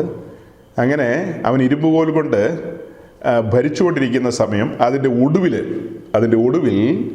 ഈ വെളിപ്പാട് ദിവസം 20 കണ്ടതുപോലെ സാത്താനെ ചങ്ങലയിൽ നിന്ന് അഴിച്ചുവിടുമ്പോൾ അവൻ ലോകരാജ്യത്തിലെ രാജാക്കന്മാരെ സ്വാധീനിച്ചിട്ട് യേശുക്രിസ്തുവിൻ്റെ ഭരണത്തിനെതിരെ യുദ്ധത്തിനായിട്ട് വരും. അങ്ങനെ യുദ്ധത്തിനായിട്ട് വരുന്ന സമയത്താണ് ഇവിടെ വായിക്കുന്നത്, ആകയാൽ രാജാക്കന്മാരെ ബുദ്ധി പഠിപ്പീൻ. ഇതിനു മുമ്പ് എത്രയോ അടി കിട്ടിയതാ നിനക്കൊക്കെ, ഏതാണ്ട് ബുദ്ധിയില്ലെന്നാണ് ചോദിക്കുന്നത്. ആകയാൽ രാജാക്കന്മാരെ ബുദ്ധി പഠിപ്പീൻ, പിന്നെ ഭൂമിയിലെ ന്യായാധിപന്മാരെ ഉപദേശം കൈക്കൊള്ളുവിൻ. ഭയത്തോടെ യഹോവയെ സേവിപ്പിൻ, വിറയലോടെ ഘോഷിച്ചുല്ലസിപ്പിൻ. അവൻ കോപിച്ചിട്ട് നിങ്ങൾ വഴിയിൽ വെച്ച് നശിക്കാതിരിപ്പാൻ പുത്രനെ ചുംബിപ്പിൻ. അവൻ്റെ കോപം ക്ഷണത്തിൽ ജ്വലിക്കും. അവനെ ശരണം പ്രാപിക്കുന്നവരൊക്കെയും ഭാഗ്യവാന്മാർ. നമ്മൾ സാധാരണ ഈ വാക്യം പല കാര്യത്തിലൊക്കെ കൊണ്ടുപോയി കണക്ട് ചെയ്യാറുണ്ട്. അത് അവിടെ കണക്ട് ചെയ്യാൻ പറ്റുന്നതാണെങ്കിൽ ഓക്കെ, അങ്ങനെ കണക്ട് ചെയ്യാം. പക്ഷേ ഇതിൻ്റെ ജനറലായിട്ടുള്ള ഉത്തരം എന്ന് പറയുന്നത്, ഈ വാക്യത്തിൻ്റെ അർത്ഥം എന്ന് പറയുന്നത്, ഈ പറയപ്പെട്ട വെളിപ്പാട് 20 കണക്ട് ചെയ്ത് 1000 ആണ്ട് വാഴ്ചയുടെ ഒടുവിൽ ഈ പറഞ്ഞ സമയത്ത് സാത്താനാൽ സ്വാധീനിക്കപ്പെടുന്ന രാജാക്കന്മാരോട് അല്ലെങ്കിൽ ഭരണാധികാരികളോട് അവർക്കുള്ള ബുദ്ധിയുപദേശം എഴുതിയിരിക്കുന്നത്. നിങ്ങൾ നശിച്ചു പോകാതിരിപ്പാൻ, സാത്താൻ്റെ സ്വാധീനത്തിൽ കിടക്കാതെ പുത്രൻ്റെ പാദം ചുംബിപ്പിൻ എന്നാണ് പറയുന്നത്. അതായത് ഭരണാധികാരിയായ കുഞ്ഞാടിൻ്റെ പാദം ചുംബിപ്പിൻ. അവനെ ശരണം പ്രാപിക്കൂ, നിങ്ങളുടെ മത്സര സ്വഭാവം ഒഴിവാക്കൂ. ഒരു ചാൻസാണ് കൊടുക്കുന്നത്, ഒരു ചാൻസാണ്, അവസാന ചാൻസാണ്. പക്ഷെ അത് അവരിൽ പലരും കൈക്കൊള്ളത്തില്ല. അങ്ങനെ കൈക്കൊള്ളാൻ പറ്റില്ലല്ലോ, എളുപ്പമല്ല. കാരണം സാത്താൻ്റെ സ്വാധീന വലയത്തിലായിപ്പോയി കഴിയുമ്പോൾ പിന്നെയുള്ള ബുദ്ധിപദേശങ്ങളൊന്നും ഏറ്റെടുക്കാൻ കഴിയില്ല. ഇപ്പോഴും നമ്മൾ എത്രയോ മനുഷ്യരോടാണ് വളരെ സ്നേഹത്തോടും സൗഹാർദ്ദത്തോടും കാര്യങ്ങളൊക്കെ പറയുന്നത്. അയ്യോ, എത്രയോ സ്നേഹത്തോടെ പലരോടും പറയുന്നത്. പക്ഷെ അവർക്ക് എന്നാ കോപമാണെന്നറിയാവോ? കഴിഞ്ഞ ദിവസം ഒരു സഹോദരനോട് ഭയങ്കരമായിട്ട് കോപിച്ചു. എൻ്റെ യാത്രകളോടൊക്കെയുള്ള ബന്ധത്തിൽ ഞാൻ കമ്മ്യൂണിക്കേറ്റ് ചെയ്ത ഒരു സഹോദരൻ, അവന് ഓർത്തഡോക്സുകാരനാണ്. അവന് പറയാനുള്ളൊരു കാര്യം ഇത്രയേ ഉള്ളൂ. അവന് പറയാനുള്ള കാര്യം, നിങ്ങൾ ആട് മോഷ്ടാക്കളാണ്. ഞാൻ പറഞ്ഞു, നീ എന്നാ വേണേലും പറഞ്ഞു, മേലാൽ ഈ വർത്തമാനം പറയരുത്. ഞങ്ങൾ വജ്രം മോഷ്ടിക്കുന്നവരാണെന്നോ, പിന്നെ വല്ല കുരുമുളകോ ഏലക്കായോ അല്ലെങ്കിൽ വിലപിടിപ്പുള്ള വേറെ എന്നാ സാധനം ഉള്ളത്, അങ്ങനെയുള്ള സാധനങ്ങളൊക്കെ മോഷ്ടിക്കുന്നവരാണെന്ന് വിളിച്ചോ. പക്ഷെ നീ ആ പറഞ്ഞ വാക്ക് പിൻവലിക്കണം. അതെന്താണ് പിൻവലിക്കുന്നതെന്ന് ചോദിച്ചു. ഈ ഓർത്തഡോക്സിലും കത്തോലിക്കയിലും എവിടെയാടാ ആടുള്ളതെന്ന് ചോദിച്ചു. എവിടെ ആടുള്ളത്? ഞാൻ കണ്ടിരിക്കുന്ന മുഴുവനും ഞാൻ ഉൾപ്പെട്ട് നിന്നൊരു സമൂഹമാണല്ലോ അത്. അതിനകത്ത് കുറുക്കന്മാരും നരികളും പിന്നെ എന്നതാ സിംഹങ്ങളും പുലികളും, അയ്യോ ഉഗ്ര സ്വഭാവമുള്ള പലതരം കാട്ടുപോത്തൊക്കെ ഉണ്ട്. ഇതിനെയൊക്കെ കൊണ്ടുവന്ന് കുഞ്ഞാടാക്കി മാറ്റുന്ന അധ്യധ്വാനത്തിൽ ഏർപ്പെട്ടിരിക്കുന്ന ദൈവദാസന്മാരെയാണോ നീ പരിഹസിക്കുന്നതെന്ന് ചോദിക്കാൻ? നീ വേറെ എന്തെങ്കിലും കാര്യം പറ. ഇനി ഇവിടെ സംഭവിക്കുന്ന ഒരു കാര്യം എന്തെന്ന് ചോദിച്ചാൽ, ആ പറയപ്പെട്ട ജനുസിൽപ്പെട്ട മനുഷ്യരെ അങ്ങനെ തന്നെ ഇതിനകത്ത് കൊണ്ടുവരും. അങ്ങനെ തന്നെ അവരെ കൊണ്ടുവരും. അവരെ വേണ്ട രീതിയിലുള്ള ചില പ്രക്രിയകളുണ്ട്. ആ പ്രക്രിയകളിലൂടെ കടത്തിക്കൊണ്ട് വന്നാലാണ് ഇത് കുഞ്ഞാടാകുകയുള്ളൂ. അതായത് ക്രൂശിൻ്റെ ചുവട്ടിലൂടെ കൊണ്ടുവരണം. ക്രൂശിൻ്റെ ചുവട്ടിലൂടെ കൊണ്ടുവരില്ല. അതിന് പകരം ഇവരെ കാണുന്ന കുളത്തിനകത്തേക്ക് തള്ളിയിടും. കുളത്തിൽ നിന്ന്, അതായത് കാട്ടുപോത്തിനെ കുളത്തിൽ നിന്ന് പൊക്കി എടുത്തുകൊണ്ട് വരിക, അത് കാട്ടുപോത്തല്ലേ പിന്നെ. അതേസമയം ക്രൂശിൻ്റെ ചുവട്ടിൽ കൊണ്ടുവന്നു കഴിഞ്ഞാൽ അവിടെ ഒരു കുഞ്ഞാട് തകർക്കപ്പെട്ട് കിടക്കുന്ന കാഴ്ചയല്ലേ. കാട്ടുപോത്തെന്ന് നമ്മൾ പറയുമ്പോൾ അത് സ്വഭാവത്തെ പരിഗണിക്കുന്ന കേട്ടോ, അല്ലാതെ മനുഷ്യൻ കാട്ടുപോത്തൊന്നും അല്ലല്ലോ. ദൈവത്തിൻ്റെ സൃഷ്ടിയായ മനുഷ്യരാണ് ഞാനിപ്പോൾ ഈ പറഞ്ഞവരൊക്കെ. അവരെ അപഹസിക്കാൻ നമുക്ക് പറ്റില്ല, അതൊരിക്കലും ശരിയല്ല. പക്ഷെ മനുഷ്യൻ്റെ സ്വഭാവങ്ങളാണ് പറഞ്ഞത്. തട്ടിക്കേറി വന്നപ്പോഴാണ് ഞാൻ മറുചോദ്യം ചോദിച്ചത്, അല്ലെങ്കിൽ അതിനെ ബ്ലോക്ക് ചെയ്ത കാര്യമാണ് പറഞ്ഞത്. വേറെ എന്ത് വേണമെങ്കിലും നീ പറഞ്ഞോ, ആടിനെ മോട്ടിച്ചോണ്ട് പോയെന്ന് മാത്രം പറയരുത്. നിങ്ങളുടെ ത്രോണോസോ മദ്ബഹയോ ധൂപക്കുറ്റിയോ എല്ലാം മോട്ടിച്ചോണ്ട് പോയെന്ന് വേണേൽ പറഞ്ഞു, എന്നാലും സഹിക്കാം. പക്ഷെ ആടിനെ കൊണ്ടുപോയി എന്ന് പറയരുത്, കാരണം അത് വ്യാജമാണ്. ഒരിക്കലും ആടിനെ എവിടെ നിന്ന് കിട്ടാനാ? ആടൊന്നും ഇല്ല പഞ്ചായത്തിൽ. ഇല്ലാത്ത ആടിനെ എങ്ങനെ തട്ടിക്കൊണ്ട് പോകും? ഇല്ലാത്ത ആടിനെ കൊണ്ടുപോകാൻ പറ്റില്ല. പക്ഷെ ഈ പറയപ്പെട്ട ജനുസിൽപ്പെട്ടതിനെ ഞങ്ങൾ കൊണ്ടുപോകാറുണ്ട്. അത് എങ്ങനെ കൊണ്ടുപോകുന്നതെന്ന് ചോദിച്ചു കഴിഞ്ഞാൽ, അധികാരിയായവൻ അധികാരം തന്നിരിക്കുക കാട്ടുപോത്തിനെ അഴിച്ചോണ്ട് പോരാൻ. പിന്നെ കുറുക്കിനെ അഴിച്ചോണ്ട് പോരെ, സിംഹത്തെ അഴിച്ചോണ്ട് പോരെ. വല്ലവരും ചോദിച്ചാൽ, വല്ല ഓർത്തഡോക്സുകാരോ കത്തോലിക്കരോ യാക്കോബക്കാരോ മർത്തോമക്കാരോ ചോദിച്ചാൽ, യജമാനൻ കൽപ്പിച്ചിരിക്കുന്നു, ഞങ്ങൾ അഴിച്ചിരിക്കും. അഴിക്കാൻ പറഞ്ഞാൽ പിന്നെ അഴിക്കുമല്ലോ. അഴിച്ചു കൊണ്ടുവരികയാണ്. കൊണ്ടുവന്നിട്ട് ആ തൊഴുത്തിലേക്ക് കയറ്റി കെട്ടും. അതായത് ക്രൂശിൻ്റെ ചുവട്ടിലൂടെയല്ലേ കൊണ്ടുപോകുന്നത്. എന്നിട്ട് ആ തൊഴുത്തിൽ കെട്ടും. ആടുകളുടെ കൂട്ടത്തിൽ ഇങ്ങനെ നിന്ന് ആടിൻ്റെ സ്വഭാവത്തിലേക്ക് സൗമ്യതയിലേക്കും ഒക്കെ കൊണ്ടുവരികയല്ലേ. അപ്പം ഞാൻ ഇടയ്ക്ക് ഒരു സുവിശേഷം പറഞ്ഞതാ, അങ്ങനെ അങ്ങ് ചിന്തിച്ചാൽ മതി. പറഞ്ഞുകൊണ്ടിരുന്ന അതൊന്നും അല്ലല്ലോ. ഈ സാത്താൻ്റെ സ്വാധീനം വന്നു കഴിയുമ്പോൾ രാജാക്കന്മാർ ഇങ്ങനെ എതിരിടുന്ന കാര്യമാണ് പറഞ്ഞത്. അതായത് യേശുക്രിസ്തുവിനോടാണ് എതിരിടുന്നത്. ലോകത്തിൻ്റെ ഭരണാധികാരിയായ യേശുക്രിസ്തുവിനോട് അവർ എതിരിടുകയാണ്. അങ്ങനെ എതിരിട്ടാൽ നിലനിൽക്കാൻ കഴിയില്ലെന്നുള്ളതാണ് ഇതിലൂടെ അവരോട് പറയാനായിട്ട് ശ്രമിക്കുന്നത്. സഹോദരങ്ങളെ, വീണ്ടും ആ വെളിപ്പാട് ദിവസം 20-ാം അധ്യായത്തിലേക്ക് മടങ്ങി വന്നാൽ ഗോഗ് മാഗോഗ് യുദ്ധം അവിടെ നമ്മൾ വായിച്ചു. ഇതാണ് ബൈബിൾ പഠിപ്പിക്കുന്ന ഒടുവിലത്തെ യുദ്ധം, ഗോഗ് മാഗോഗ് യുദ്ധം. അതിൻ്റെ ഒടുവിൽ 9-ാം വാക്യത്തിലേക്ക് വരുമ്പോൾ, അവർ ഭൂമിയിൽ പരക്കെ ചെന്ന് വിശുദ്ധന്മാരുടെ പാളയത്തെയും പ്രിയനഗരത്തെയും വളയും. അതായത് പ്രിയനഗരം എന്ന് പറയുന്നത് ജെറുസലേമാണ്. അവിടുത്തെ ഭരണാധികാരിയായിട്ടിരിക്കുന്ന യേശു ക്രിസ്തുവാണ്. അപ്പോൾ വളയും. എന്നാൽ ആകാശത്ത് നിന്ന് തീ ഇറങ്ങി അവരെ ദഹിപ്പിച്ചു കളയും. ഈ രാജാക്കന്മാരെയൊക്കെ തീ ഇറക്കി ദഹിപ്പിച്ചങ്ങ് കളയും. ശിക്ഷണ നടപടി അവിടെ അതായത് വെച്ച് താമസിപ്പിക്കുന്നില്ല, ഓൺ ദ സ്പോട്ടിൽ ശിക്ഷണ നടപടി കൊടുക്കുകയാണ്. അത് കഴിഞ്ഞിട്ട് അവരെ വഞ്ചിച്ച പിശാചിനെ മൃഗവും കള്ളപ്രവാചകനും കിടക്കുന്ന ഗന്ധക തീപ്പൊയ്കയിലേക്ക് തള്ളിയിടും. അതായത് ഇപ്പോൾ ഇവിടെ പിശാചിൻ്റെ കാര്യമാണ് പറയുന്നത്. ഇങ്ങനെ അഴിച്ചുവിട്ട പിശാച് ഇവരെയൊക്കെ സ്വാധീനിച്ച കാര്യം പറഞ്ഞല്ലോ. ആ പിശാചിനെ അടുത്ത സ്റ്റെപ്പ് ഈ രാജാക്കന്മാരെ എല്ലാം തീ ഇറക്കി കൈകാര്യം ചെയ്തു. അത് കഴിഞ്ഞിട്ട് ഇനി പിശാചിനെ എടുക്കുകയാണ്. പിശാചിനോടുള്ള ന്യായവിധിയാണ്. അവനെ എന്താ ചെയ്യാൻ പോകുന്നത്? അവന് തീപ്പൊയ്കയിലേക്ക്, അതായത് ലേക്ക് ഓഫ് ഫയറിലേക്ക്. ഇപ്പോൾ ഉള്ളതിൻ്റെ പേരെന്താ? ഇപ്പോൾ ഉള്ളത് റിമാൻഡ് പ്ലേസ് അഥവാ യാതനാസ്ഥലം എന്നുള്ളതാണ് പറയുന്നത്. ഇന്ന് മരിക്കുന്ന ഒരു പാവി പോകുന്ന സ്ഥലം യാതനാസ്ഥലം അഥവാ ടോർമെന്റിങ് പ്ലേസ്. പിന്നെ എന്താ? Remand place. അങ്ങനെ പല പേരുകൾ പറയും. കീഴേ പാതാളം, ഇങ്ങനെ ഒത്തിരി പേരുകൾ പറയും. Lowest hell. അവിടെ കിടക്കുന്നത്, അതായത് റിമാൻഡിൽ കിടക്കുക എന്ന് പറയുമല്ലോ. റിമാൻഡ് പീരീഡ് കഴിയുമ്പോൾ, അതായത് ഇപ്പോൾ ഇവിടെ വെളിപ്പെടാൻ പോകുന്നത് വെള്ളസിംഹാസനമാണ്. തൊട്ട് താഴെയുള്ള വാക്യം 11-ാം വാക്യത്തിലേക്ക് വരുമ്പോൾ അവിടെ വെള്ളസിംഹാസനം വെളിപ്പെടും. വെള്ളസിംഹാസനത്തിൽ 2-ാം പുനരുത്ഥാനത്തിൽ പങ്കുള്ളവരെ എല്ലാം അവിടെയാണ്. അതായത് ദുഷ്ടന്മാരെ മുഴുവനും വെള്ളസിംഹാസനത്തിന് മുമ്പാകെയാണ് ന്യായം വിധിക്കുന്നത്. ഇത് 3-ാമത്തെ ന്യായവിധിയുടെ സിംഹാസനമാണ് ഇപ്പോൾ പറഞ്ഞത്. വിശുദ്ധന്മാരുടെ ന്യായവിധി നടക്കുന്ന ക്രിസ്തുവിൻ്റെ ന്യായാസനം. 2 തേജസ്സിൻ്റെ സിംഹാസനം. ലോകരാഷ്ട്രങ്ങളെ യേശുക്രിസ്തു ന്യായം വിധിക്കുന്ന സിംഹാസനത്തെയാണ് 2ാമത് നമ്മൾ പറഞ്ഞത് തേജസ്സിൻ്റെ സിംഹാസനമെന്ന്. ഇപ്പോൾ പറഞ്ഞത് വെള്ളസിംഹാസനം അഥവാ വൈറ്റ് ത്രോൺ ജഡ്ജ്മെന്റ്. ഈ വെള്ളസിംഹാസനത്തിൽ 2-ാം പുനരുത്ഥാനത്തിൽ വരുന്ന ആളുകളെ എല്ലാം, വിശേഷാൽ ദുഷ്ടന്മാരെന്ന് ബൈബിൾ പഠിപ്പിക്കുന്ന എന്താ?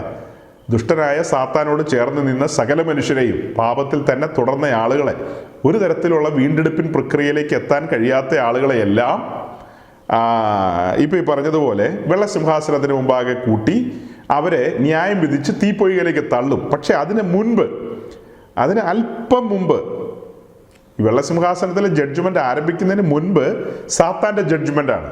സാത്താൻ്റെ മേലുള്ള ജഡ്ജ്മെന്റ്. സാത്താനെ എന്താ ചെയ്യുന്നത്? 19-ാം അധ്യായത്തിൽ 2 പ്രിയപ്പെട്ടവരുണ്ടല്ലോ. അതായത് നമ്മൾ പറഞ്ഞ ഹർമഗദോൻ യുദ്ധം കഴിഞ്ഞ് യേശുക്രിസ്തു തേജസ്സിൻ്റെ സിംഹാസനം വെച്ച് ന്യായവിധി നടത്തുന്ന സമയത്ത് ഇടത്തുള്ള ആളുകളെ, അല്ലെങ്കിൽ ഇടത്തുള്ള രാഷ്ട്രക്കാരെ എല്ലാം പിടിച്ച് തീപ്പൊയ്കയിലേക്ക് തള്ളും. ആ തള്ളിയിരിക്കുന്ന തീപ്പൊയ്കയിലേക്ക്, സെയിം പ്ലേസിലേക്ക് സാത്താനെ തള്ളും. അപ്പോൾ അവിടെ എടുത്തെഴുതിയിരിക്കുകയാണ്, അവിടെ കിടക്കുന്ന 2 പ്രധാനപ്പെട്ടവരുടെ പേര്. ഒന്ന് എതിർക്രിസ്തുവും, പിന്നെ മൃഗവും, ചെറിയ മൃഗവും, കള്ളപ്രവാചകനും. ഇവർ 2 പേരും അവിടെ കിടപ്പുണ്ട്. ആ സ്ഥലത്തേക്ക് തന്നെ, ആ തീപ്പൊയ്കയിലേക്ക് തന്നെ സാത്താനെ പറഞ്ഞു വിടും. സാത്താൻ അങ്ങോട്ട് പോവും. അത് കഴിഞ്ഞിട്ട് വെള്ളസിംഹാസനം വരികയാണ്, വൈറ്റ് ത്രോൺ ജഡ്ജ്മെന്റ്. വെള്ളസിംഹാസനത്തിലൂടെ ഈ പറഞ്ഞതുപോലെ ജീവപുസ്തകത്തിൽ പേരില്ലാത്ത എല്ലാവരെയും, അതായത് ജഡ്ജ്മെന്റ് ഒക്കെ നേരത്തെ കഴിഞ്ഞതാണ്. ഇപ്പൊ പിന്നെ എന്താ വെള്ളസിംഹാസനത്തിൽ നടക്കാൻ പോകുന്നത്? അവരുടെ പേരിലുള്ള ആ വിധിന്യായങ്ങളെല്ലാം വായിച്ച് കേൾപ്പിക്കും. പിന്നെ വീഡിയോസ് എല്ലാം ഓൺ ചെയ്യും. എല്ലാ വീഡിയോസും ഓൺ ചെയ്യും. വലിയ ബിഗ് സ്ക്രീൻ ആയിരിക്കും. ബിഗ് സ്ക്രീനിൽ തുടക്കം മുതൽ ഒടുക്കം വരെ അവരെ സംബന്ധിച്ച് രക്ഷാനിർണയത്തിൻ്റെ ദിവസമൊന്നുമില്ലല്ലോ. അവരുടെ ജനനം മുതൽ അവരുടെ മരണം വരെയുള്ള സകല കാര്യങ്ങളും വീഡിയോയിലൂടെ കാണിക്കുകയാണ്. 2 കാര്യമാണ്. ഇയ്യോബിൻ്റെ പുസ്തകത്തിൽ പറയുന്ന പോലെ പരസ്യമായി ചെയ്ത കാര്യങ്ങൾക്കെല്ലാം സാക്ഷി പറയാനായിട്ട് ഭൂമിയും ആകാശവും വരും. പിന്നെ രഹസ്യത്തിൽ ചെയ്ത കാര്യങ്ങൾക്കെല്ലാം സാക്ഷി പറയാനായിട്ട് ഹബക്കൂക്കിൻ്റെ പുസ്തകത്തിൽ പറയുന്ന പോലെ ഉത്തരവും തുലാമും വരും. ഉത്തരവും തുലാവും എന്നൊക്കെ പറഞ്ഞു കഴിഞ്ഞാൽ, ഇപ്പോൾ അമേരിക്കയിൽ കിടക്കുന്നവർക്ക് ഉത്തരവും തുലാവും എന്നൊക്കെ പറഞ്ഞു കഴിഞ്ഞാൽ അവർ വാവളിച്ചു പോകും. അർത്ഥം ഈ കെട്ടിടത്തിൻ്റെ ലിൻഡിലും ബീമും ഒക്കെ എന്നൊക്കെയുള്ള നിലയിൽ ചിന്തിച്ചു കൊള്ളുക. ഉത്തരവും തുലാമും. ആ കെട്ടിടത്തിൻ്റെ ഭാഗങ്ങൾ ഇവർക്കെതിരെ സാക്ഷി പറയും. അതായത് 2 സാക്ഷികൾ മതി. ഒരാളുടെ സാക്ഷ്യം പോരാ, 2 സാക്ഷികൾ. ഇവിടെ ആകാശവും ഭൂമിയും ഉണ്ട്. പിന്നെ മറു സൈഡിൽ രഹസ്യത്തിലുള്ള കാര്യങ്ങൾക്കൊക്കെ ആണെങ്കിൽ ഉത്തരവും തുലാമും ഉണ്ട്. അങ്ങനെ സാക്ഷികളുടെ ക്രോസ് വിസ്താരമൊക്കെ അങ്ങ് കഴിയുകയാണ്. അതെല്ലാം കഴിഞ്ഞ് കാര്യങ്ങളെല്ലാം തെളിവായിട്ട് കണ്ടു, കേട്ടു. പിന്നെ സ്വർഗദൂതന്മാർ സെൻഡ് ഓഫ് കൊടുക്കും. മാർച്ചിങ് ഓർഡർ കൊടുക്കും, അല്ലെങ്കിൽ സെൻഡ് ഓഫ്, അങ്ങനെ പറയാം. സെൻഡ് ഓഫ് കൊടുത്തു. നേരെ തൂക്കി എറിയുന്നു ലേക്ക് ഓഫ് ഫയറിലേക്ക്. ഇതൊന്നും ഇങ്ങനെയല്ല പറയേണ്ടത്. ഒരു ദൈവവൈതൽ എന്ന നിലയിൽ, ഒരു ദൈവദാസൻ എന്ന നിലയിൽ ചങ്ക് പൊട്ടിയാണ് പറയേണ്ടത്. ഈ തൂക്കി എറിയുന്ന ആരെയാ? ദൈവത്തിൻ്റെ സൃഷ്ടിയായ മനുഷ്യരെയാണ്. നമ്മളത് അങ്ങനെ വിശ്വസിക്കുന്ന ഒരു കൂട്ടരാകട്ടോ.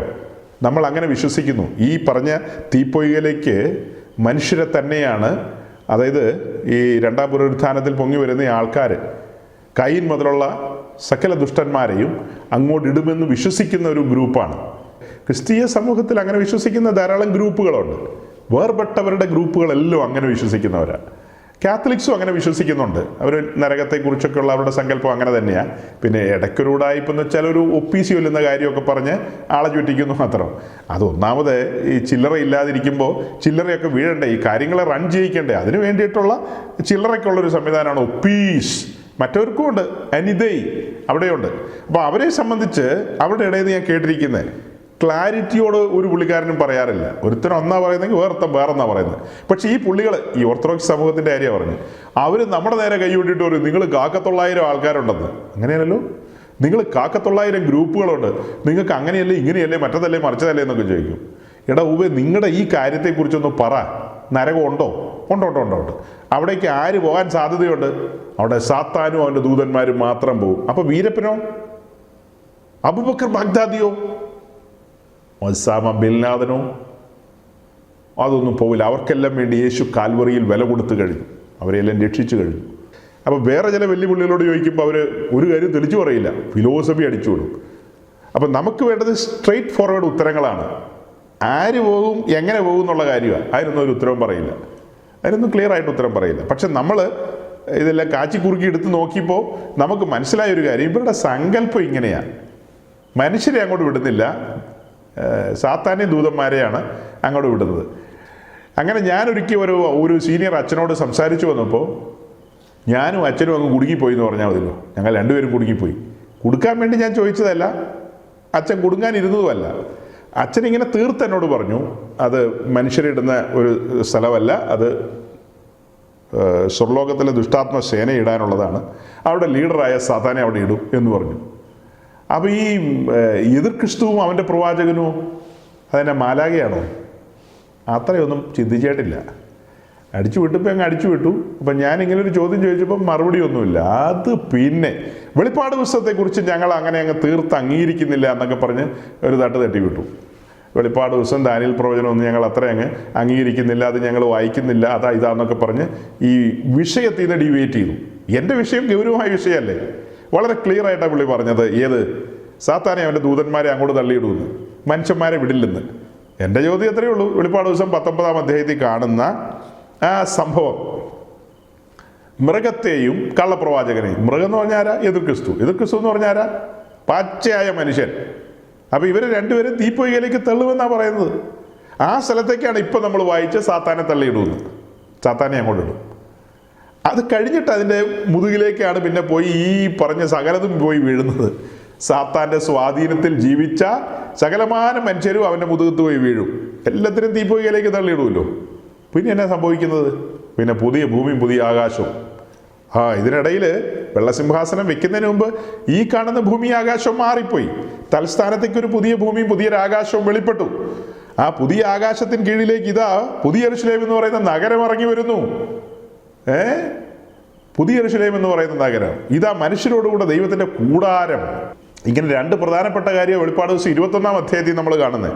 ഇത്ര നേരം 20-ാം അധ്യായത്തിൽ നിന്നാണ് പറഞ്ഞത് അല്ലേ? 20-ാം അധ്യായത്തിലേക്ക് വരുമ്പോൾ ജീവപുസ്തകത്തിൽ പേരില്ലാത്ത എല്ലാവരെയും, അവിടെ പ്രത്യേകിച്ച് അങ്ങനെ ഇന്ന സ്ഥലത്തെ ആളാണ്, പുള്ളി കൈക്കാരനായിരുന്നു, അല്ലെങ്കിൽ പുള്ളിയായിരുന്നു പെരുന്നാൾ നടത്തി, ഇതൊന്നും ഇവിടെ ഒരു വിഷയമല്ല. അതൊന്നും ബാധകമേ അല്ല. പെരുന്നാൾ ആര് നടത്തി എന്നുള്ളതൊന്നും ഇവിടെ ബാധകമല്ല. അതൊന്നും വിഷയമല്ല. അപ്പം എല്ലാത്തിനെയും തൂക്കി എറിയും അങ്ങോട്ട്. അത് കഴിയുമ്പോൾ 21-ാം അധ്യായ പ്രത്യാശാ നിർഭരമായ പുതിയ ആകാശവും പുതിയ ഭൂമിയും. 21-ാം അധ്യായത്തിലേക്ക് വരുമ്പോൾ പുതിയ ഭൂമിയും പുതിയ ആകാശവും. ആ പുതിയ ആകാശത്തിന് കീഴിലേക്ക് പിന്നീട് 21-ാം അധ്യായത്തിന് 9-ാം വാക്യത്തിലേക്ക് വരുമ്പോൾ നമ്മൾ കാണുന്നത്, അന്ത്യപാത 7 നിറഞ്ഞ് 7 കലശമുണ്ടായിരുന്ന 7 ദൂതന്മാരിൽ ഒരുവൻ വന്ന് എന്നോട്, വരിക, കുഞ്ഞാടിൻ്റെ കാന്തയായ മണവാട്ടിയെ കാണിച്ചു തരാമെന്ന് പറഞ്ഞു. കുഞ്ഞാടിൻ്റെ കാന്തയായ മണവാട്ടിയെ കാണിച്ചു തരാമെന്ന് ദൂതൻ യോഹന്നാനോട് പറഞ്ഞു. ഏതാണ്ട് കാണിച്ചു കൊടുത്തത് എന്താ? 10-ാം വാക്യത്തിൽ, അവൻ എന്നെ ആത്മവിവശതയിൽ ഉയർന്നൊരു വൻമലയിൽ കൊണ്ടുപോയി യെരൂശലേം എന്ന് പറയുന്ന വിശുദ്ധ നഗരം സ്വർഗത്തിൽ നിന്ന്, ദൈവസന്നിധിയിൽ നിന്ന് തന്നെ ദൈവ തേജസ്സുള്ളതായി ഇറങ്ങി വരുന്നത് കാണിച്ചു തന്നു. അപ്പോൾ മണവാട്ടിയെ കാണിച്ചു കൊടുക്കാമെന്നാണ് പറഞ്ഞത്. കാണിച്ചു കൊടുത്തൊരു വിശുദ്ധ നഗരത്തെയാണ്. ആ നഗരത്തിൻ്റെ പേരാണ് പുതിയ യെരൂശലേം എന്ന് പറയുന്ന നഗരം. അപ്പോൾ അങ്ങനെ ആ നഗരത്തെ കാണുന്നു. അങ്ങനെ പിന്നെ താഴേക്ക് ഒത്തിരി കാര്യങ്ങൾ പറഞ്ഞു വന്ന് പിന്നെ 22-ാം അധ്യായത്തിലേക്ക് ഞാൻ പറഞ്ഞു, വെളിപ്പാട് പുസ്തകത്തിൻ്റെ പഠനമല്ല ഇവിടെ വിഷയം. നമ്മൾ ഈ ഇസ്രായേലുമായി ബന്ധപ്പെട്ട കാര്യങ്ങളെ പറഞ്ഞു വന്നപ്പോൾ അതിൻ്റെ ഒരു എൻ ടൈമിലുള്ള കാര്യങ്ങളും കൂടി ഒന്ന് പുറത്തു കൊണ്ടുവരണമെന്നൊരു ചിന്ത വന്നതുകൊണ്ടാണ് ഈ വക കാര്യത്തെക്കുറിച്ച് അന്വേഷിച്ച നമ്മുടെ സഹോദരങ്ങളോടുള്ള പരിഗണനയാണ്. അവരെ സ്നേഹത്തോടെ ചേർത്ത് നിർത്തിക്കൊണ്ട് നമ്മൾ വചനത്തിൽ നിന്ന് മനസ്സിലാക്കിയതും ബോധ്യപ്പെട്ടതുമായ കാര്യങ്ങൾ അവരുടെ മുമ്പാകെ നമ്മൾ വെക്കുകയാണ്. ഈ കാര്യങ്ങളെല്ലാം നിങ്ങൾ കേൾക്കുന്നത് അറിവ് വർദ്ധിപ്പിക്കാനാകരുത്. അറിവ് നല്ലതാണ്.